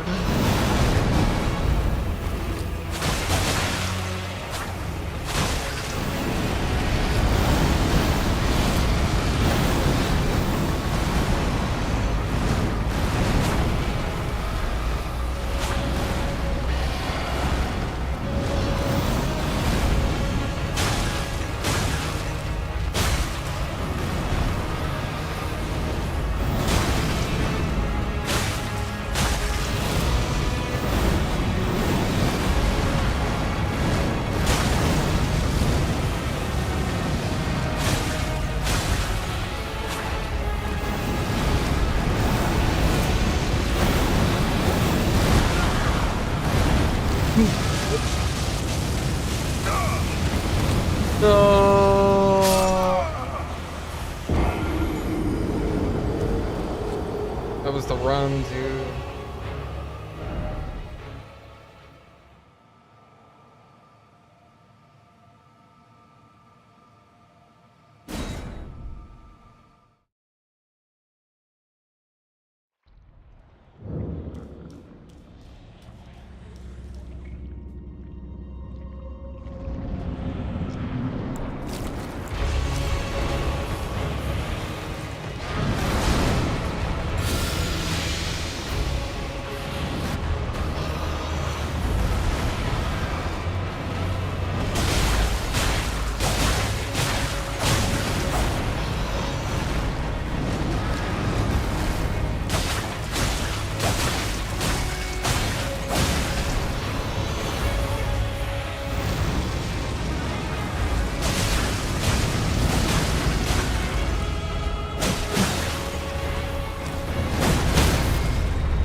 Oh, it's huge.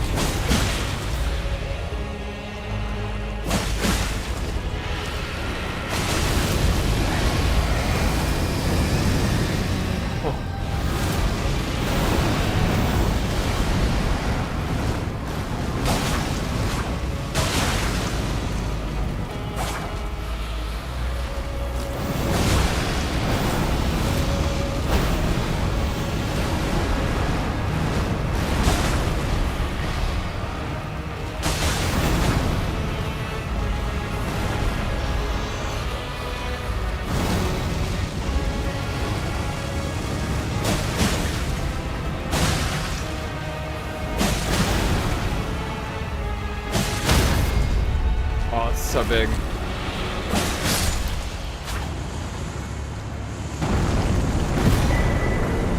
Let's go. Did I get a golden seed from this?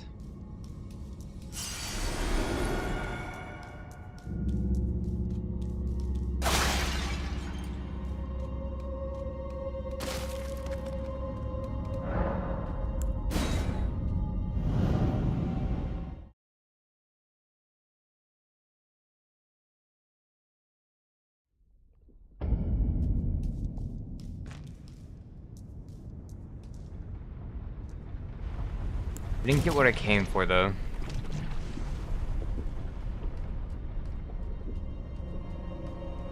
Apparently it's hidden a little bit more.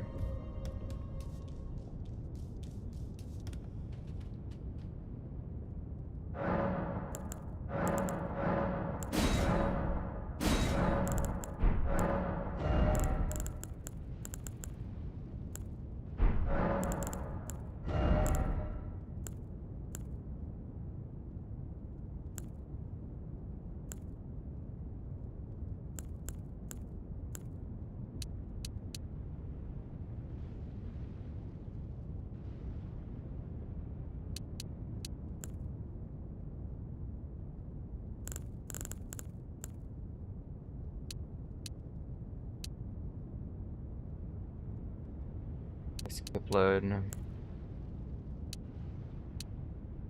Not go up with strength. I thought it did a little bit.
Oh.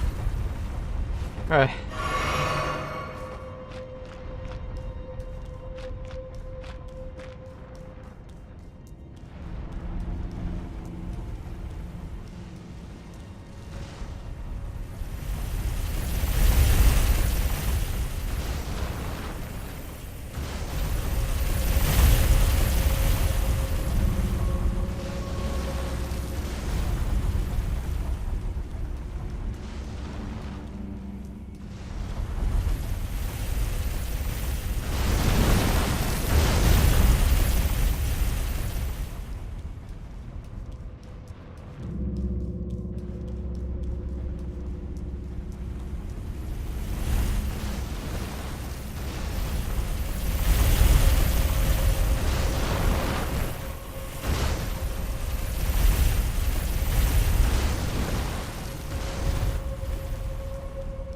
Down the pit I ran over, so this way? Wait, is that? Oh, wait.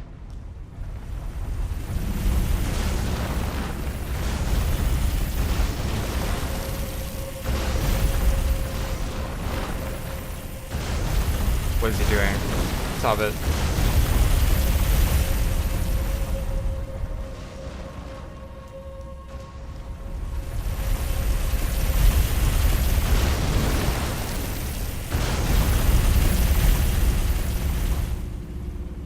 Nice.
That chain is insane.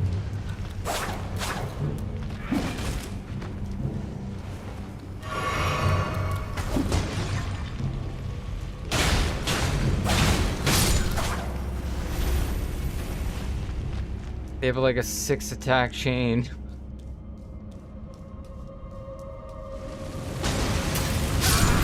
All the way down there. Holy. Okay. Go again.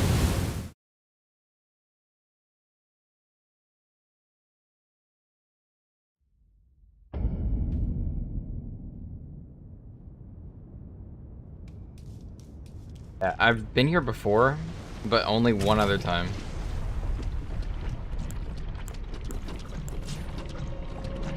And it was a long time ago.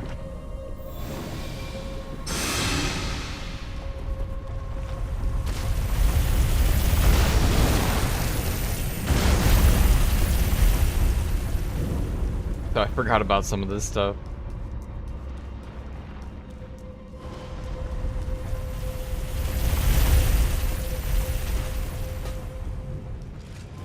Probably just full W it here.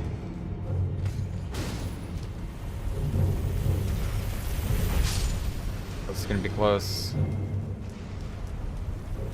Oh, maybe not. Not even close.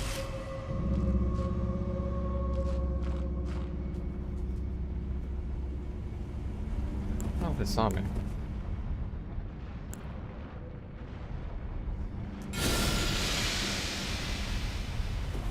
I feel like it saw me. Oh, it didn't see me.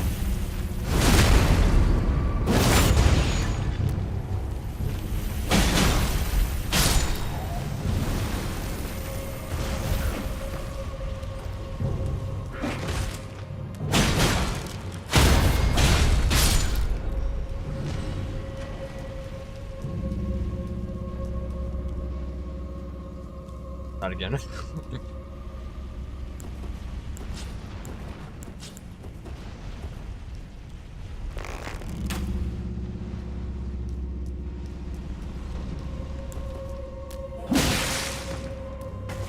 Why is he there? Why are you there?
We're cool now, I guess. We're chilling.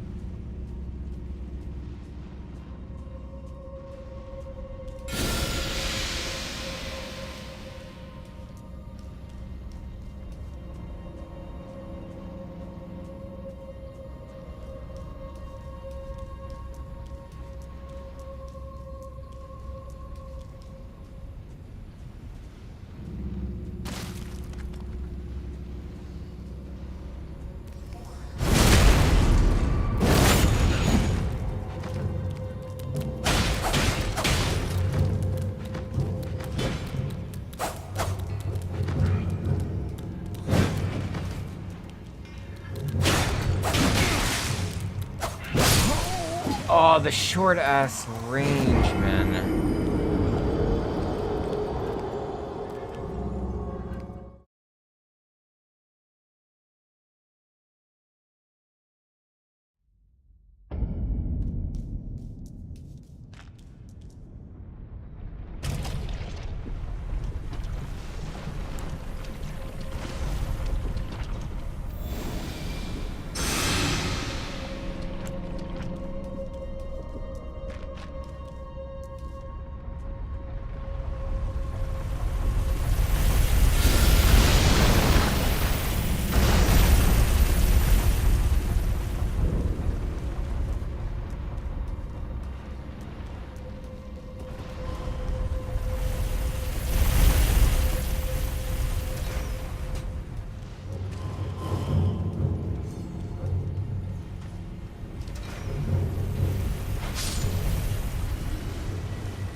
I'm gonna try skipping this other one. I feel they just skip him. Oh, I cannot just skip him.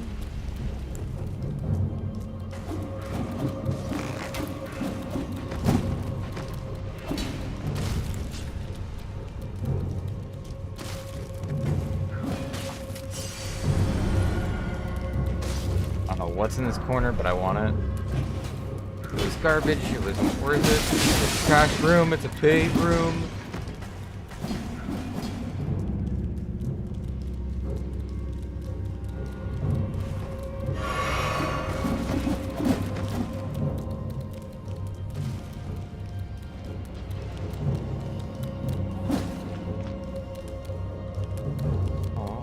Oh, they zoned me out.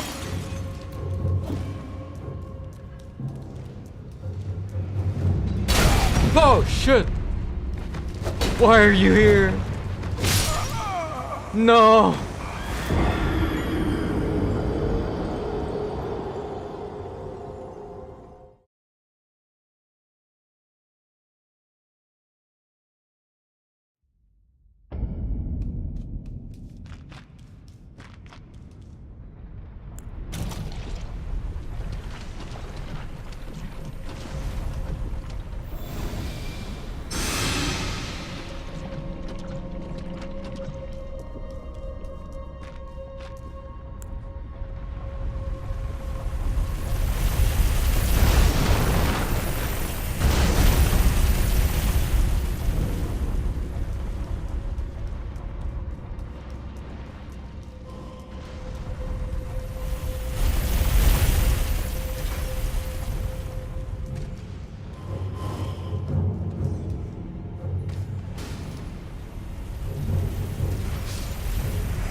Chunks me.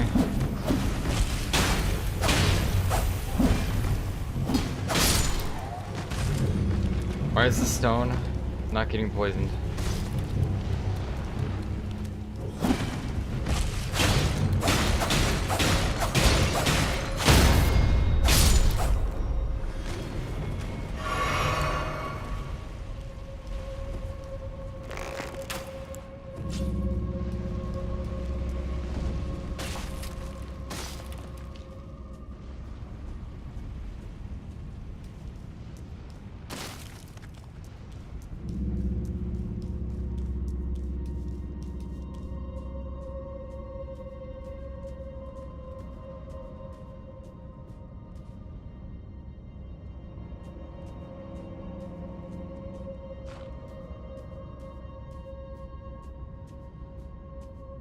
Please, bro. I just want the item, okay? Alright. You ain't about it. There's two! No!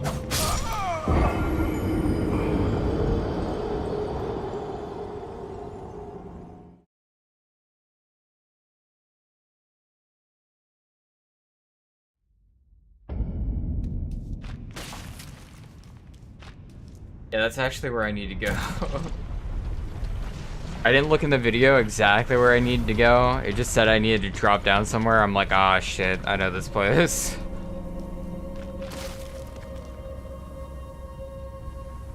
Yeah, I need to go down there to get the bow, I think, and the Bloodhound armor. Oops.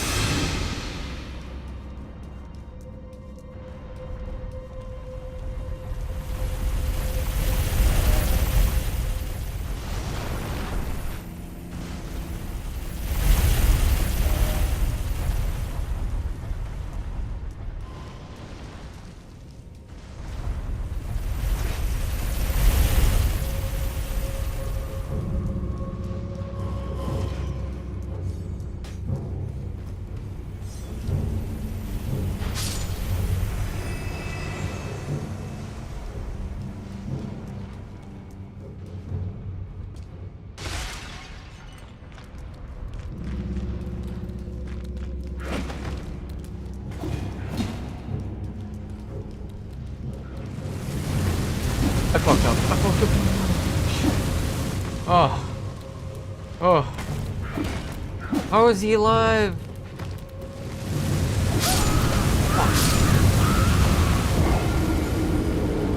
I thought I could do it fast.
I was gonna make it for a second.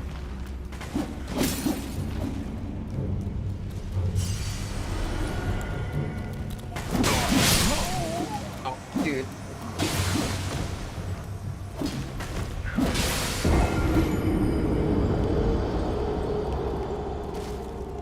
Should have had my bow out earlier.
Guy drops something, doesn't he?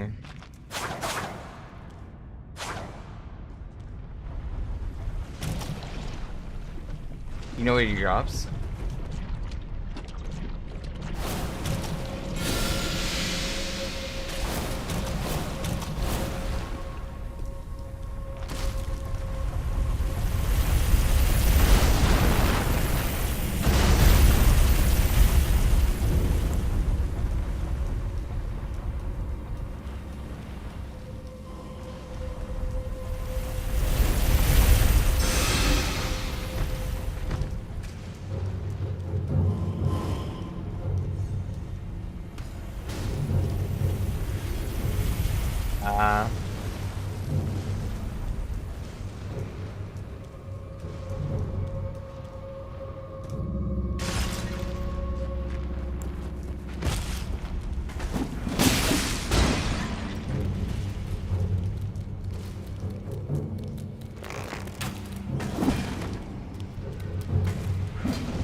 Ogre burr. Oh!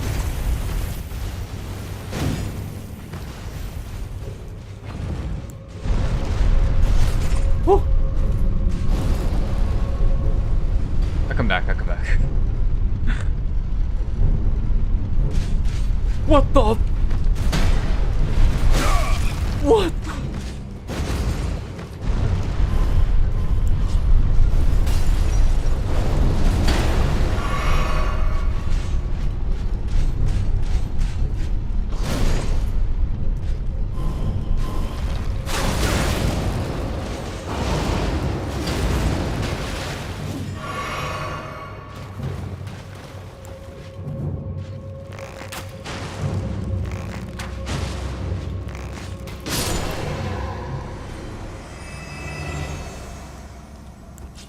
Okay. A little bit scary.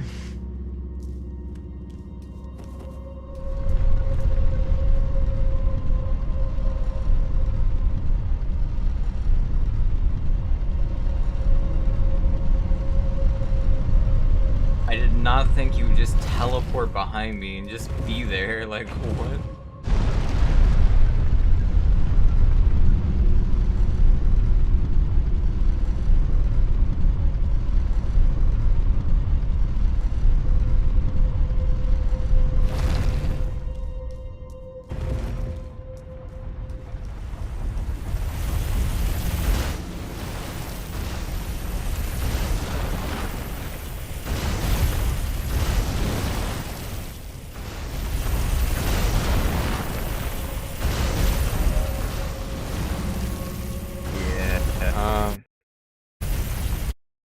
I'm gonna look up how to do this so I don't mess it up. Like the exact timing, because I do not want to have to come back here.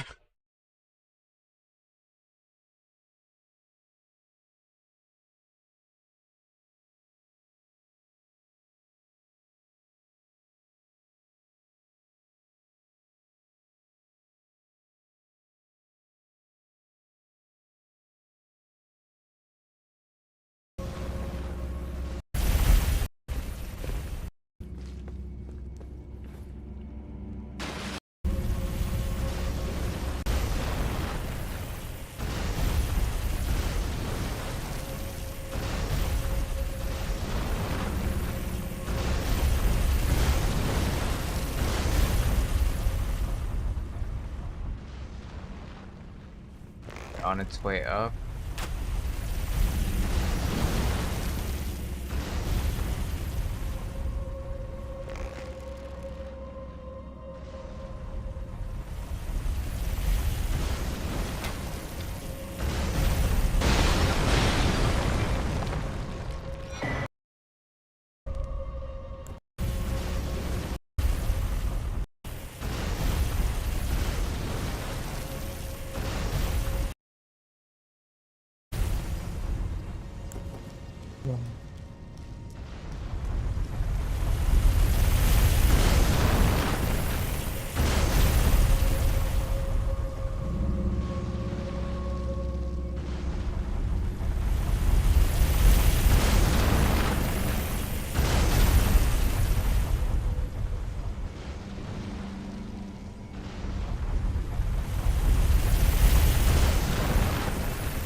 That would have been too early.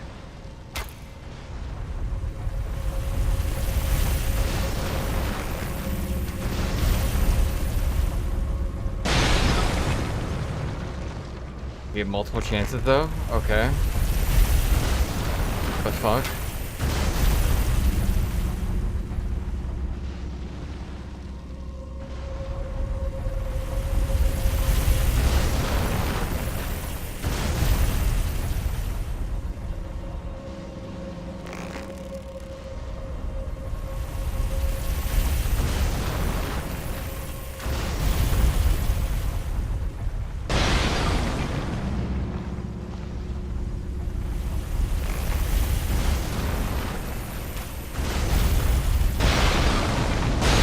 Oh, okay.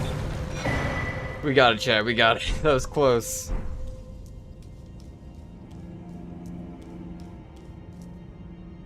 Alright.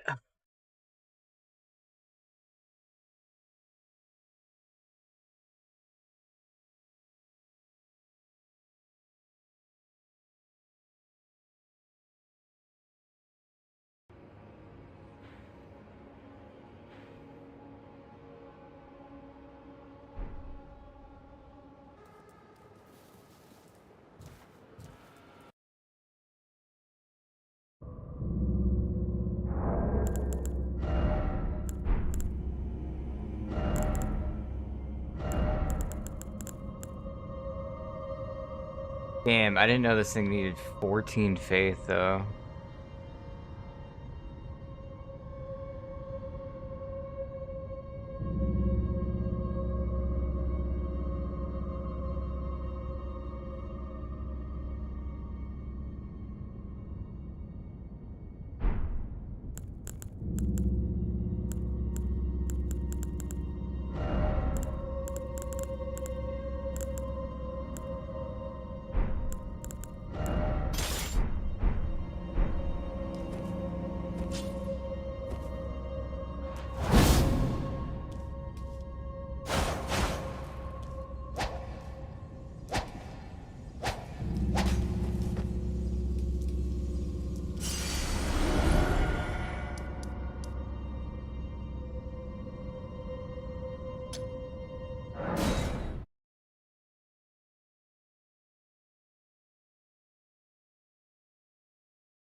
Faith heirloom. I could try it out, though.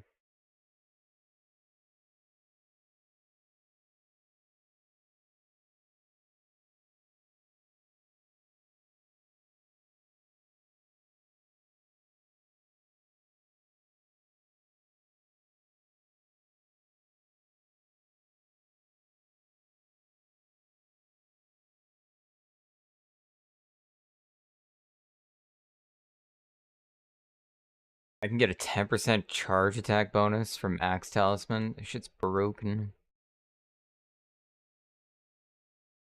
Enhanced final damage hit in a chain by 45% too. Gee.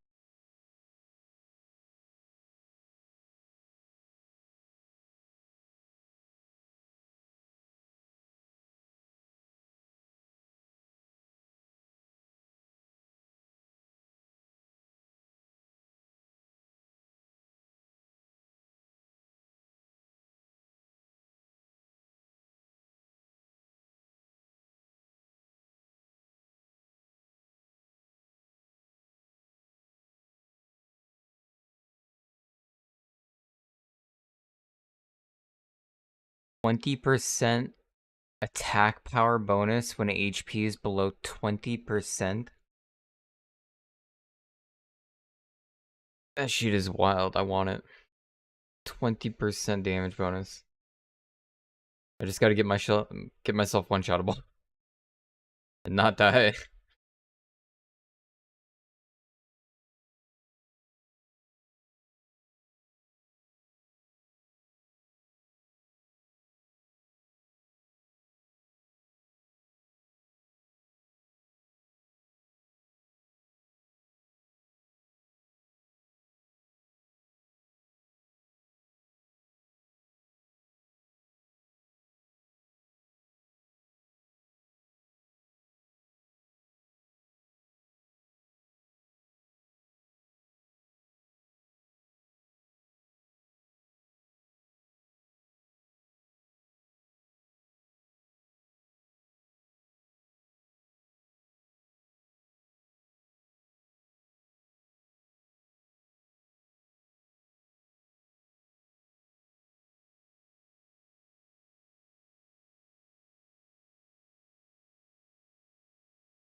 There's some quick items I'm gonna get.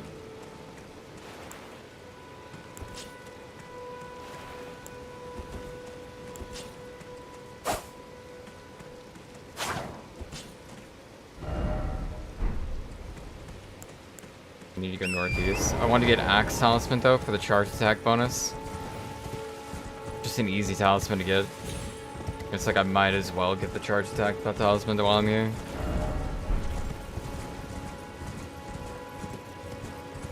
The low level area, yeah.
Who goes there?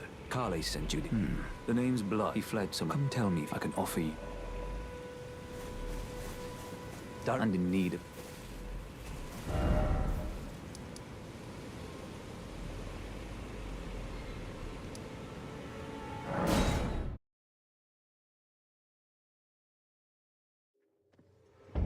Really wish I didn't teleport yet.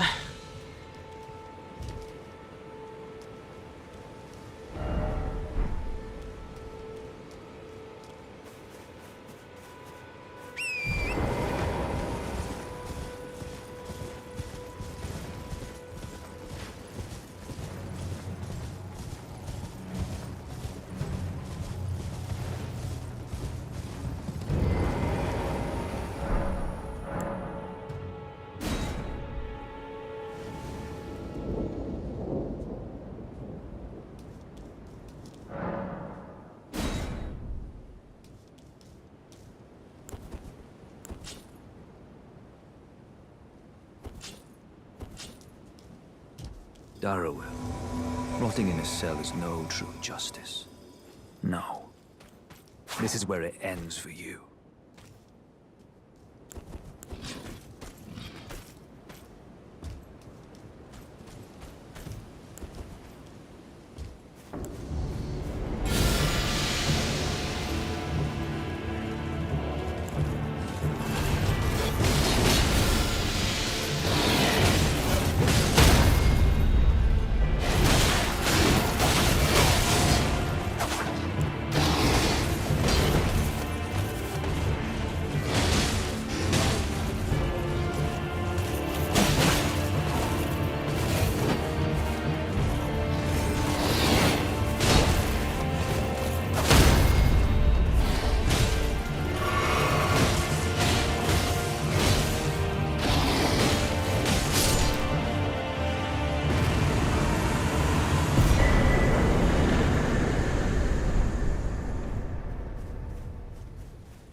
Right.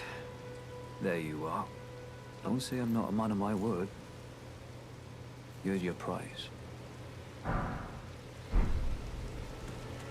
Oh yes. I should say, if you venture north to Rea Lucaria and come across a venerable blacksmith who's a little on the large side, tell him I sent you, and he'll be sure to treat you right. I owe you one, I reckon.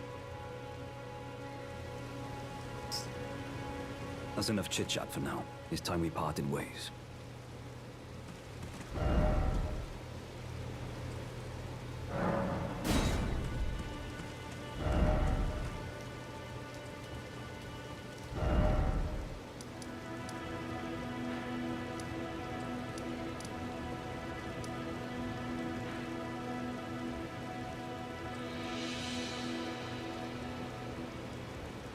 I have the axe talisman because I forgot because I'm a dummy.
welcome.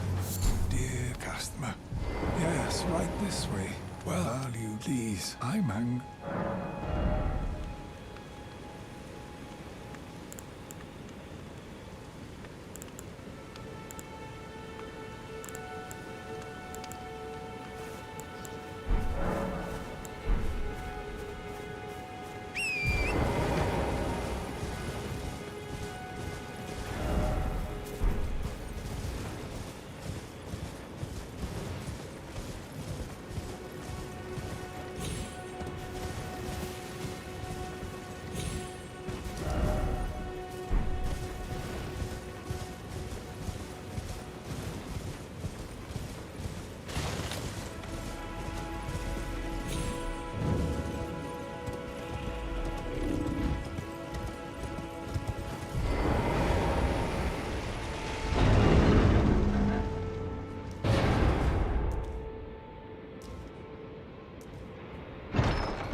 I don't know, my game's dying right now.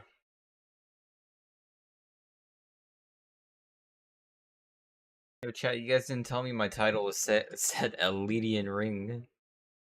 What the heck?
time to lag.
Dude, what is going on?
looking for the whetstone.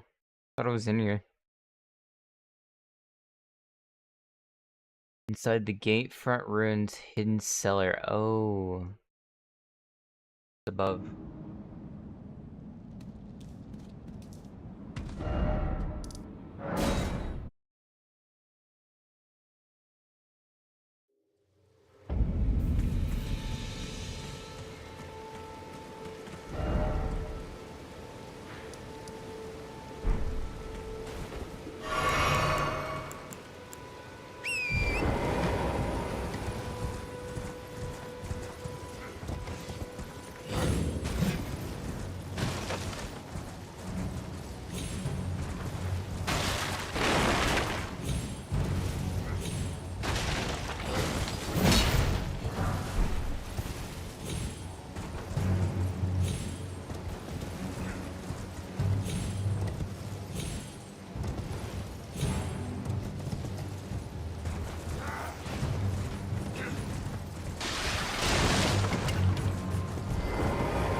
That's everything.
Okay, I found 2 tiers I need to go for.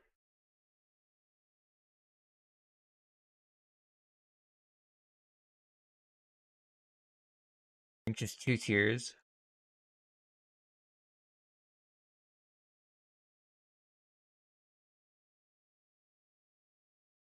And green birthday.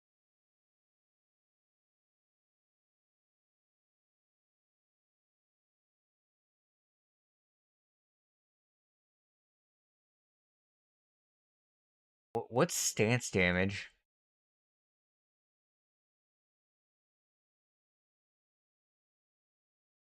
But I need Windy Crystal tier and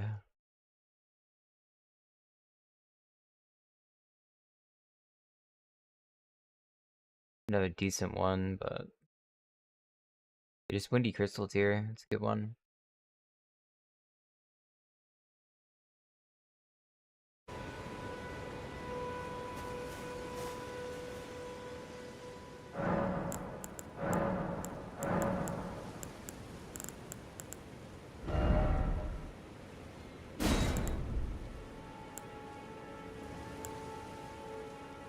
Oh, I got it. Or I got the spike one, I mean.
Green burst one sounds good too.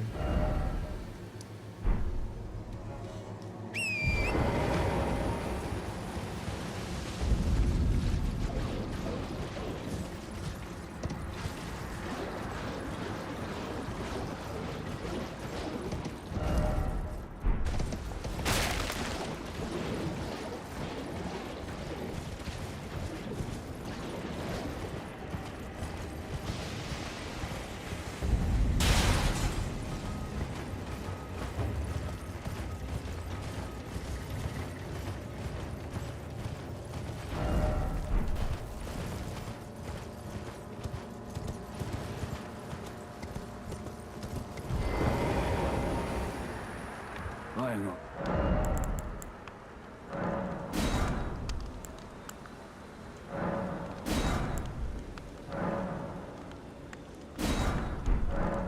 You well?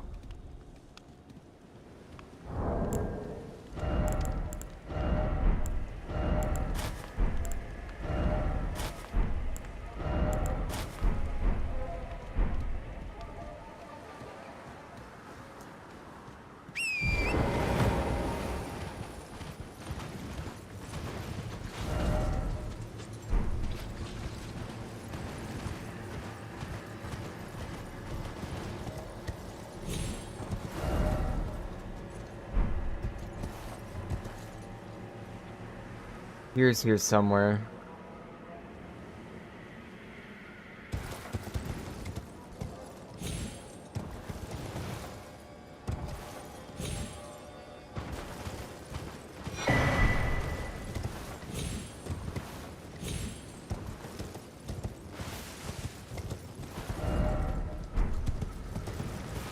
Or north, though.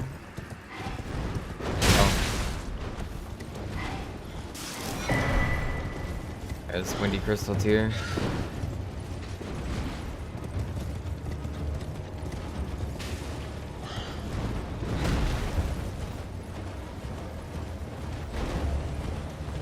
I'm here. I might as well get this one. Actually, wait, this isn't one. I might as well get this bonfire though, at least.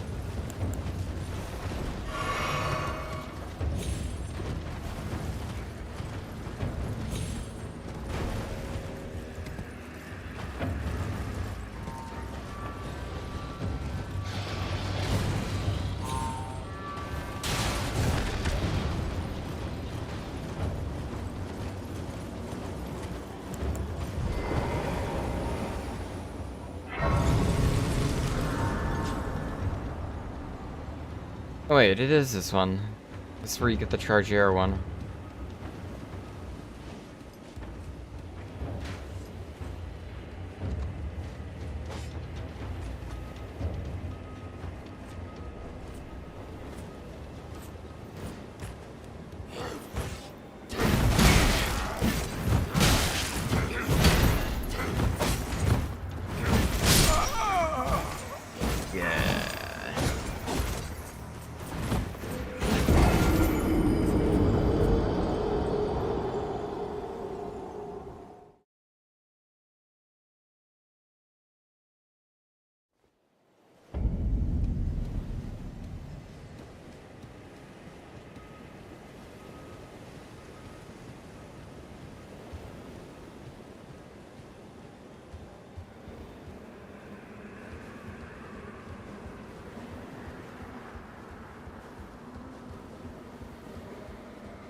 Nobody gonna come up here.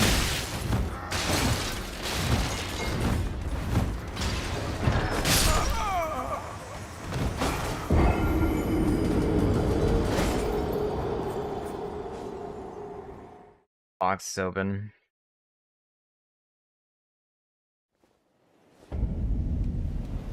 I have pretty much like everything I need though.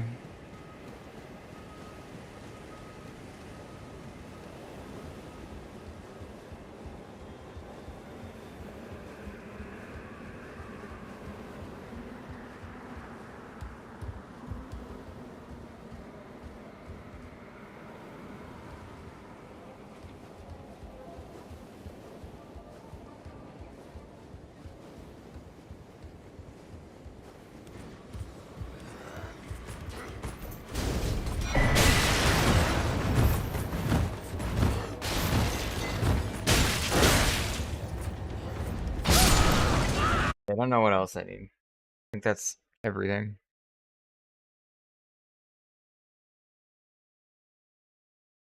There's a stamina per second. Oh, that one's dropped by an Erdtree avatar though. Yeah, I think that's it. I got the wet blades in the area. I got the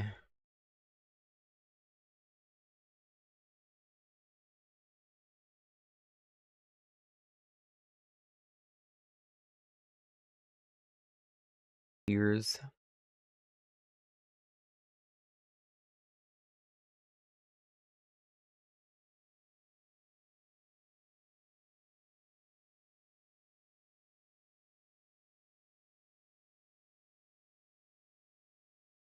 I wanted at least.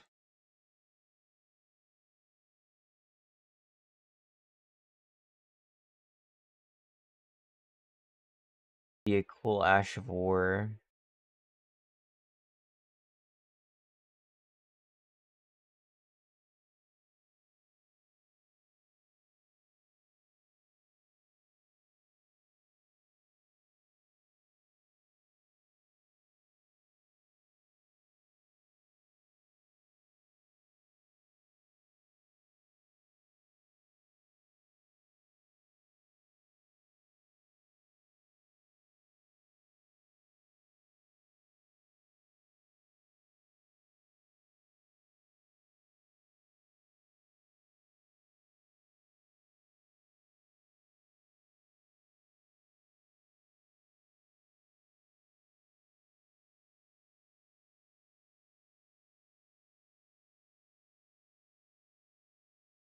Is there a parry I can get?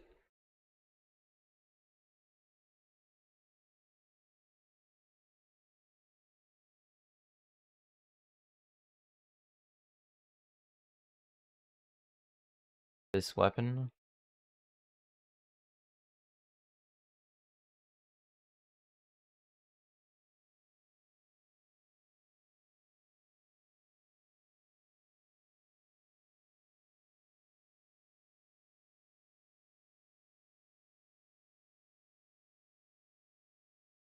Be like Beast Roar.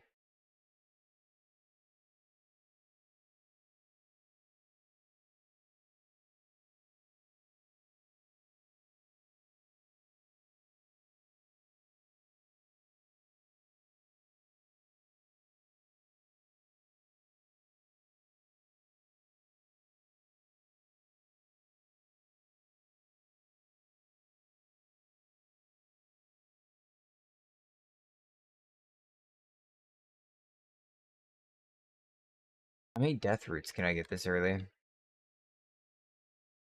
I could get some of the B skills. What is going on? Tarnished and also, if you're doing this quest line just for the Ancient Dragon Smithing Stone, you don't need to do any of the Death Root stuff. All you need to do is... So the very first location for the Death Root is at the Summon Water Village. It's in Limgrave. You gotta kill a Tibia Mariner. It's one of those guys that row their boat. They're all purple. Can't miss them. But the first thing we move locations. If you missed his first 2 locations, you could just find him sitting at the round table. I hunt down those who live in death and weed their death root. So make your way to the Third Church America. The transporter is going to be behind the church. I love this transporter spot, honestly. You don't even need to talk to D. If you made a brand new character, you could just use this. And I always use this to get to the Bloodhound step. You could also use it to go directly to the Church of Plague to find I didn't know Millicent. about that. Anyways, go into the Bestial Sanctum and then talk to Gurong and give him the death root.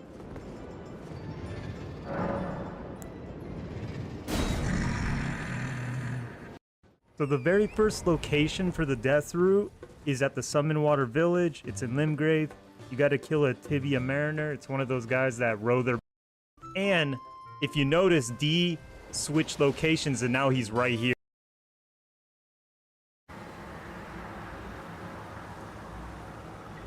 Alright, let's go kill that thing, I guess.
thought I was gonna die there.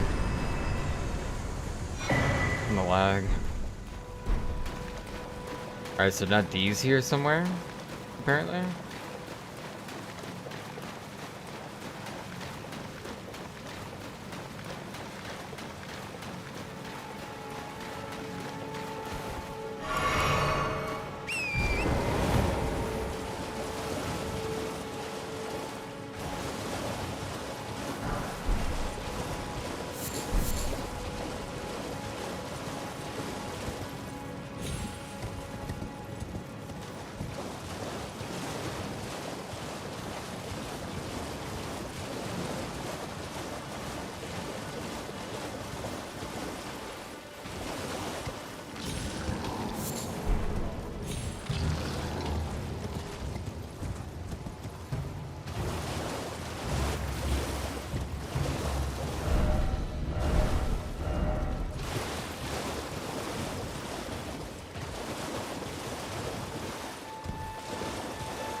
Okay, I don't see D.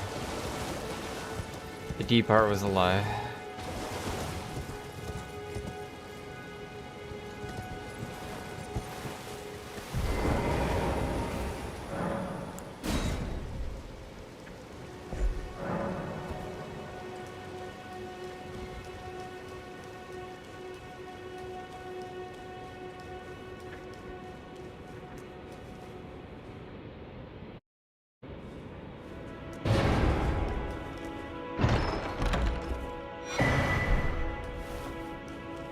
Turtle Talisman worth.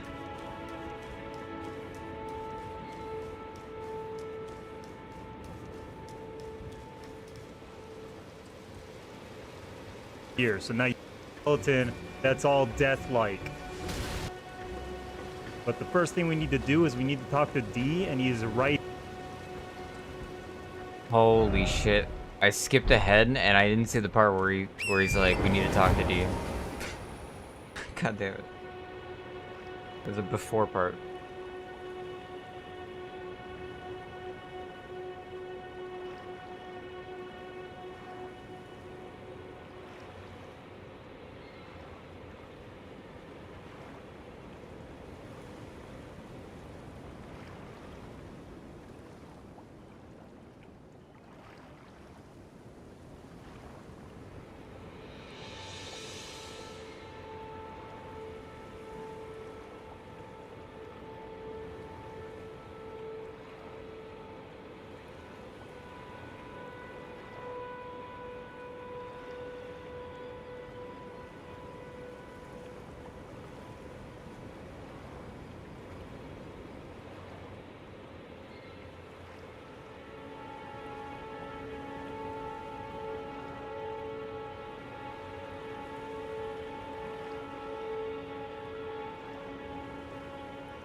Okay, I'm back.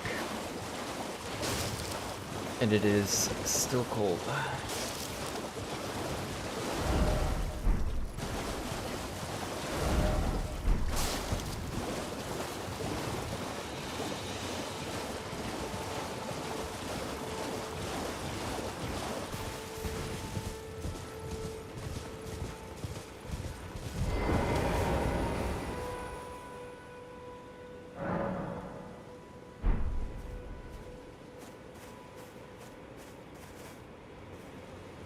right here on the road, so the very first location for the death route.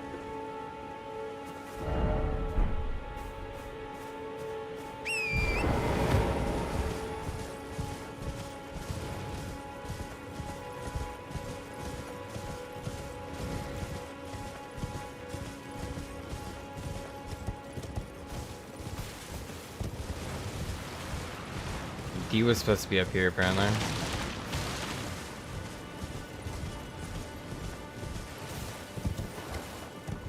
He might be gone because I already killed him, though.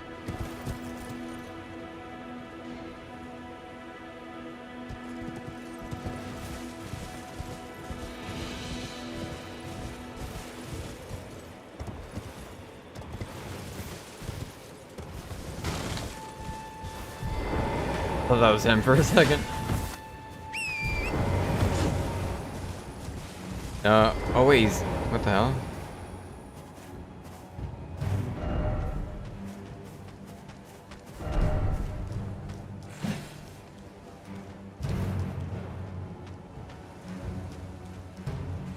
I think it's because I already killed him.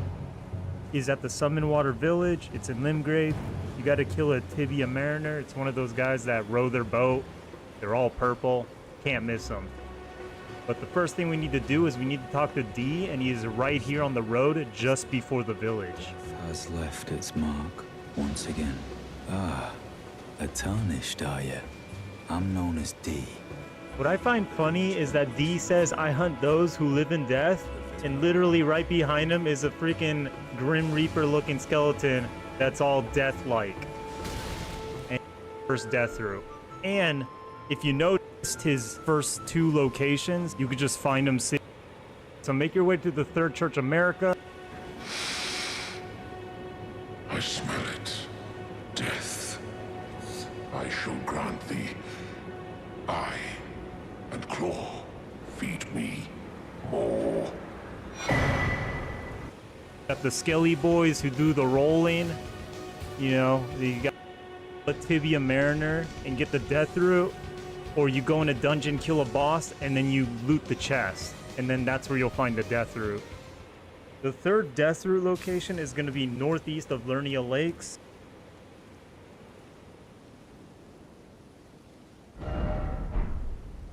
Let's go have a look then.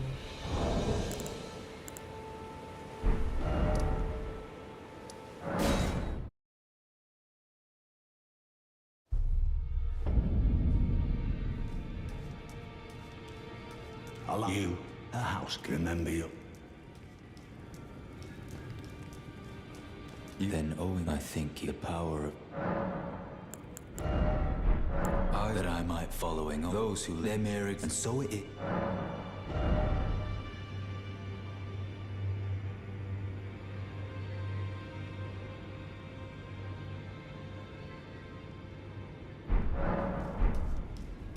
Well then.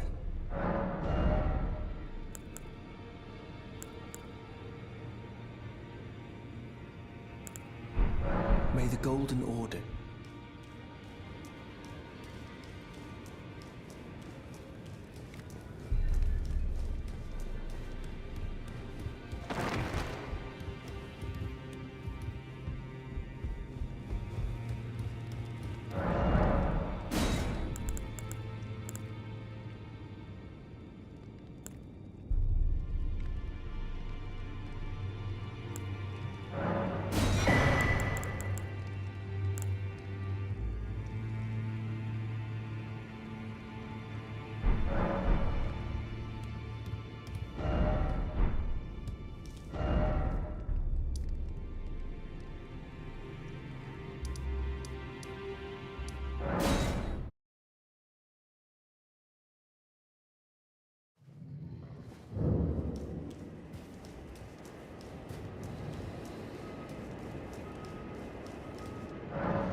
I smell it.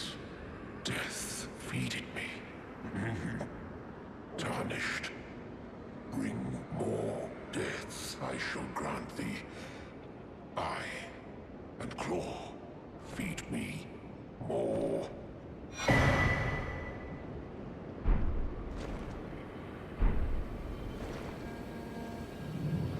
In the Black Knife Catacombs, you're gonna see a bear.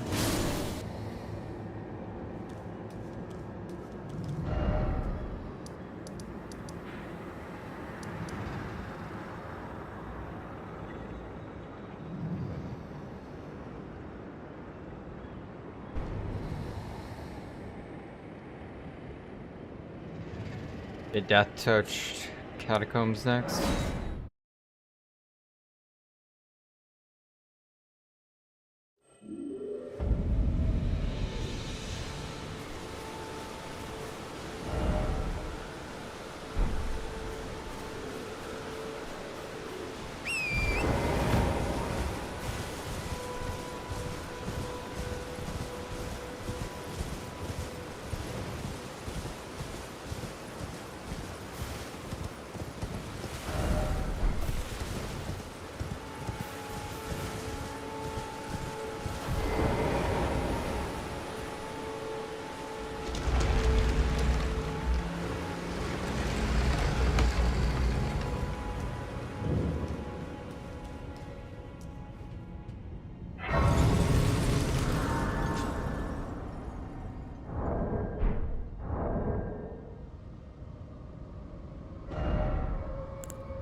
Yeah. I got the poison fist weapons. They're kinda cracked.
A lot in here.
still.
What the?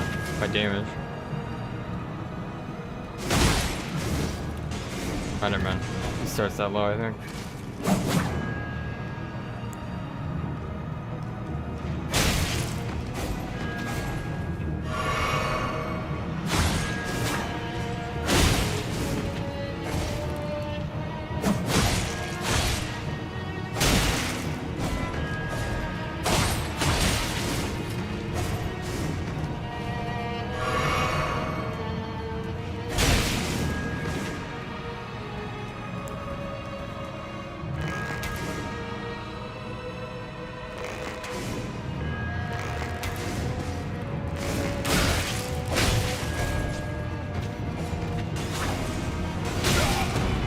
Oh, I fucked around too much.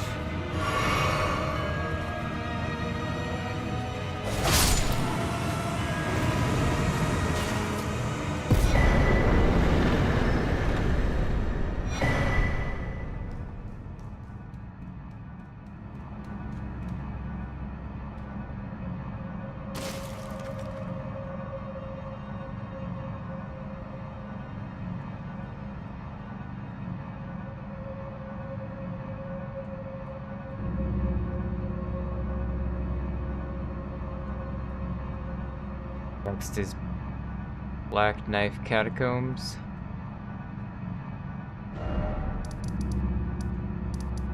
Which I think is like up here? Or no?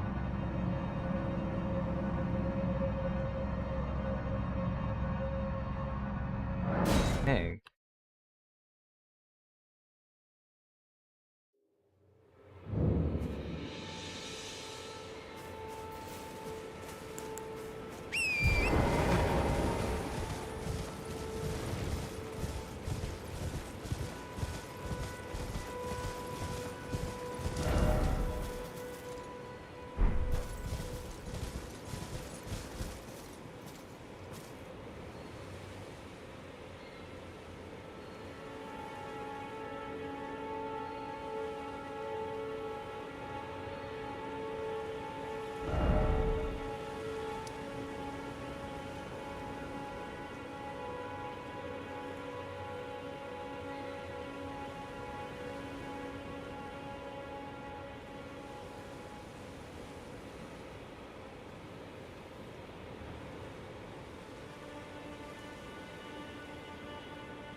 One in Fort Farah.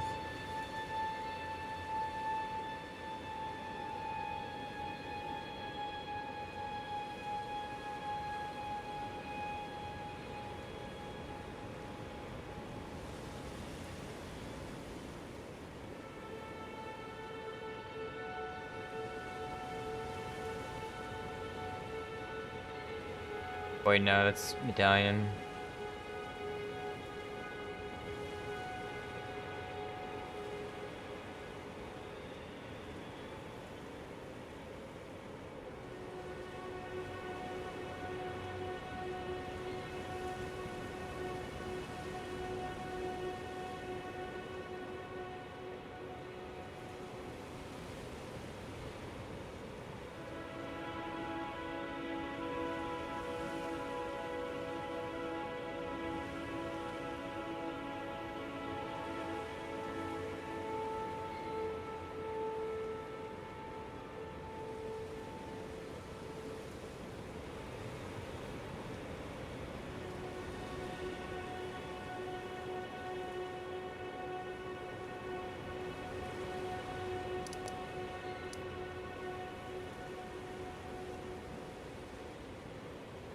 The golden scarab's so annoying, but I should probably go for golden scarab.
Looking at if there's any armor I wanted to get early. Not really though.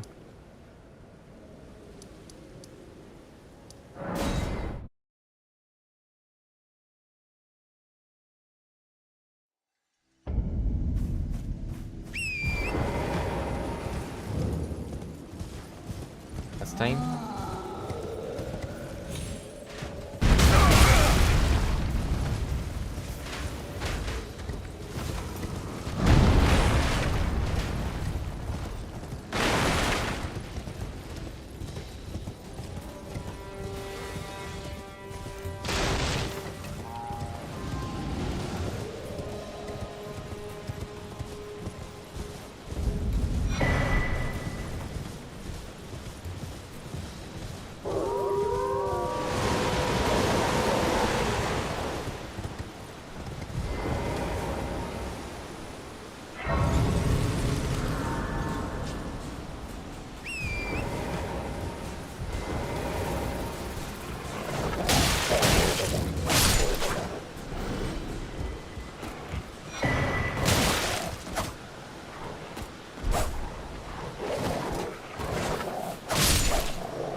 Everyone who only to have, did you know? It's quite them.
cast time on it.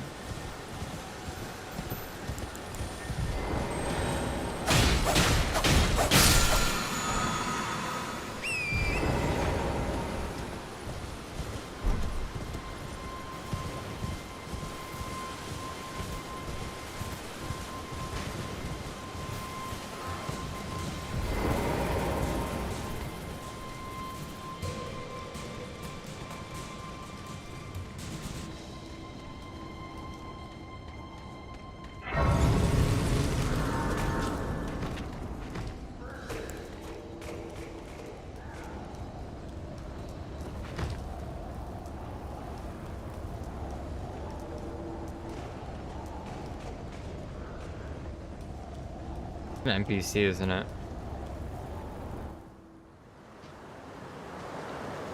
Foul.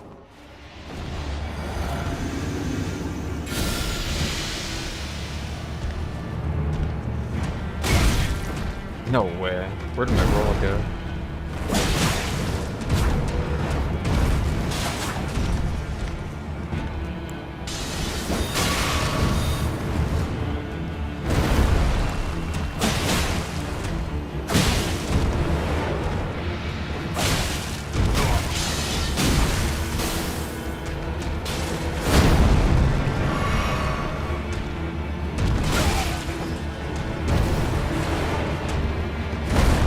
I'm way better at this boss than this, I swear.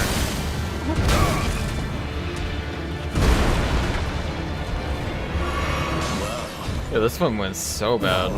Passing skill. Warrior blood must truly run in thy veins. Tarnished.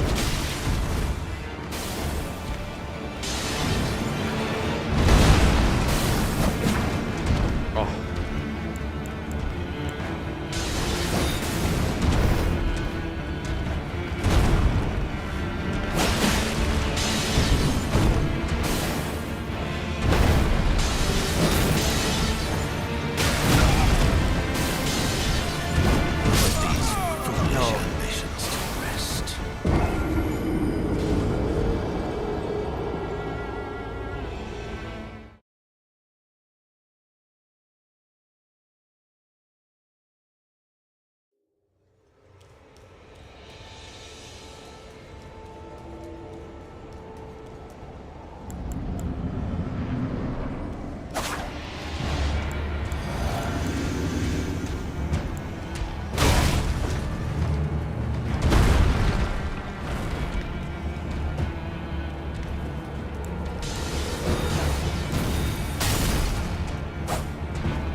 We're gonna pop off here, watch.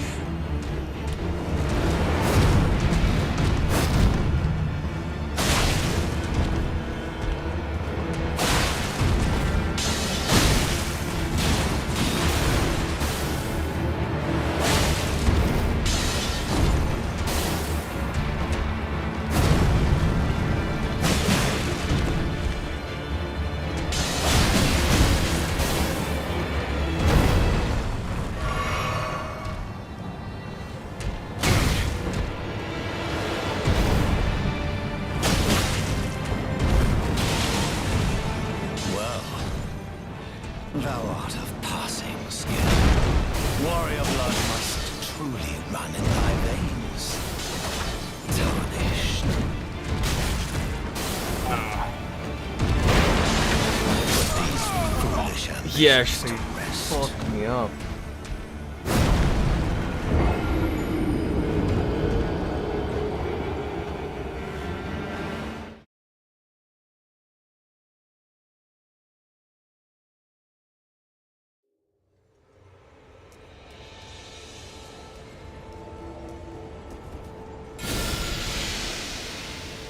Alright, we're putting him down.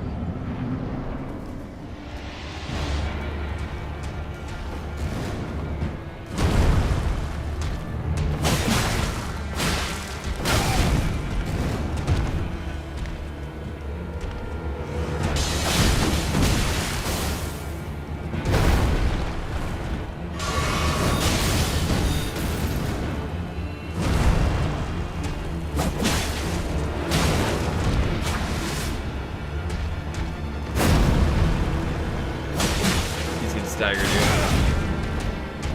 It's not getting straight there. Well, thou art of passing skill. Warrior blood must truly run in thy veins. No! Ambitions to rest.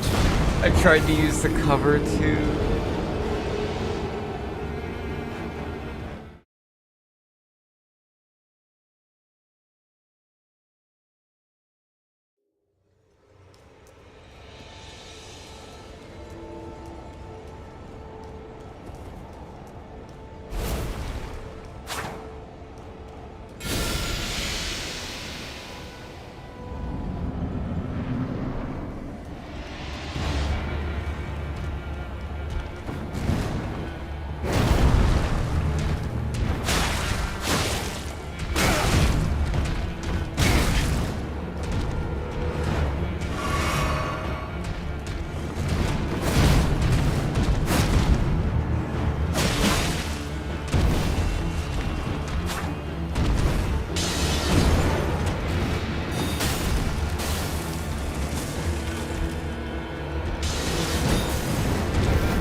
Thou art of passing skill.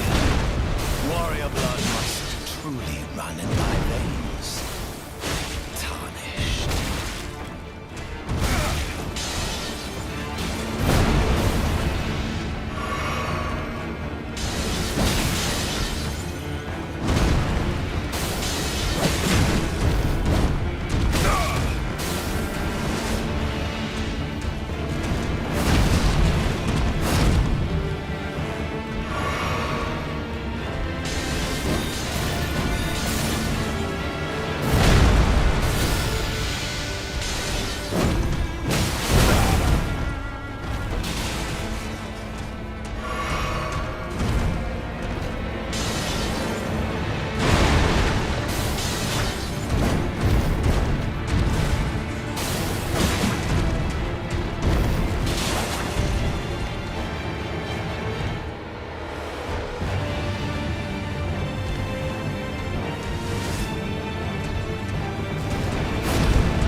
That hit.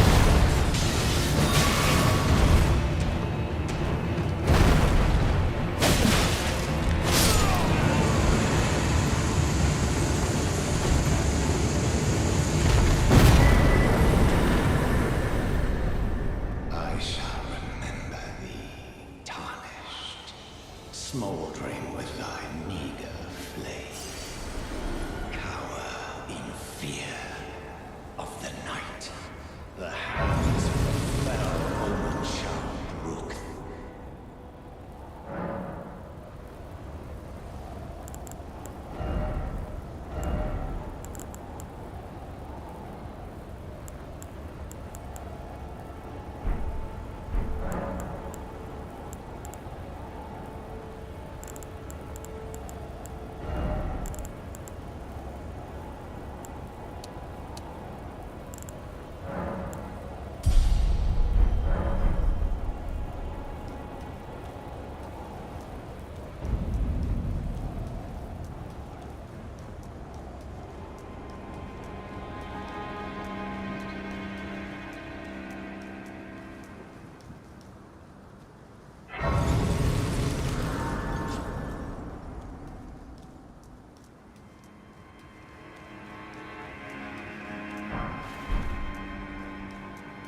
You there?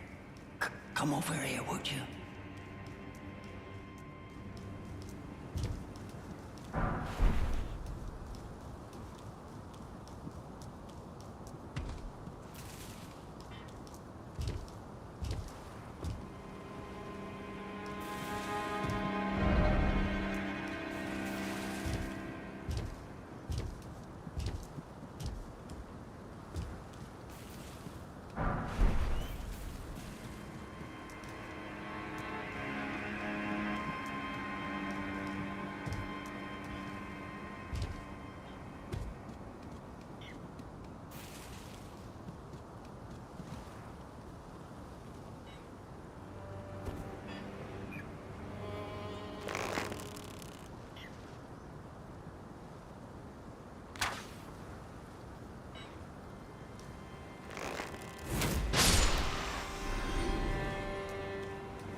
It's fast.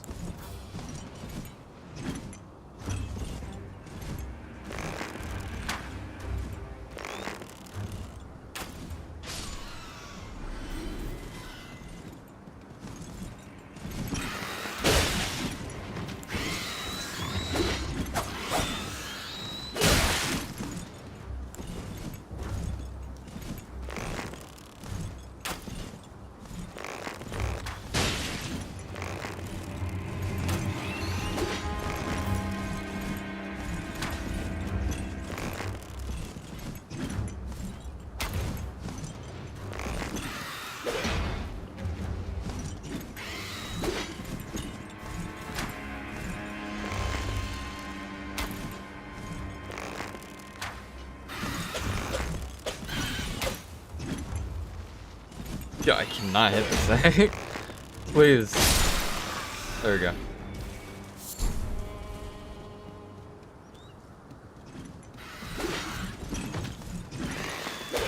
Another.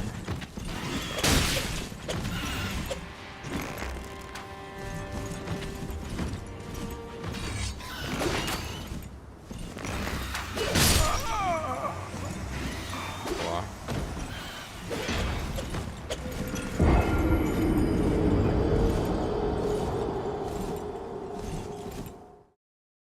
A lot of birds here.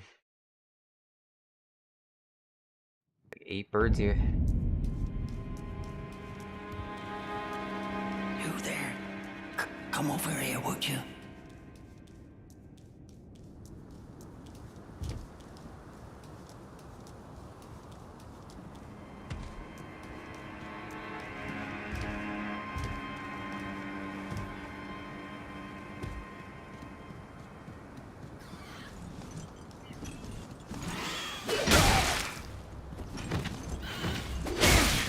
Holy.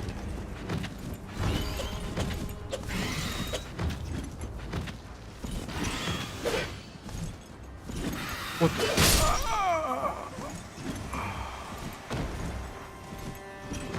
If the enemy is close to the grass, it disappears.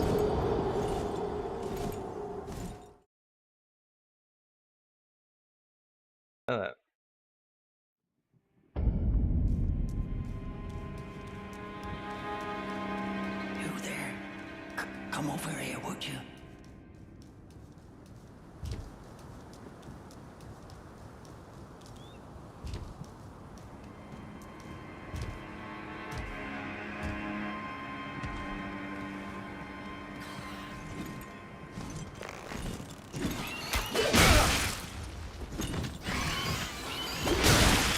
Holy shit, I hate these birds. Get them away.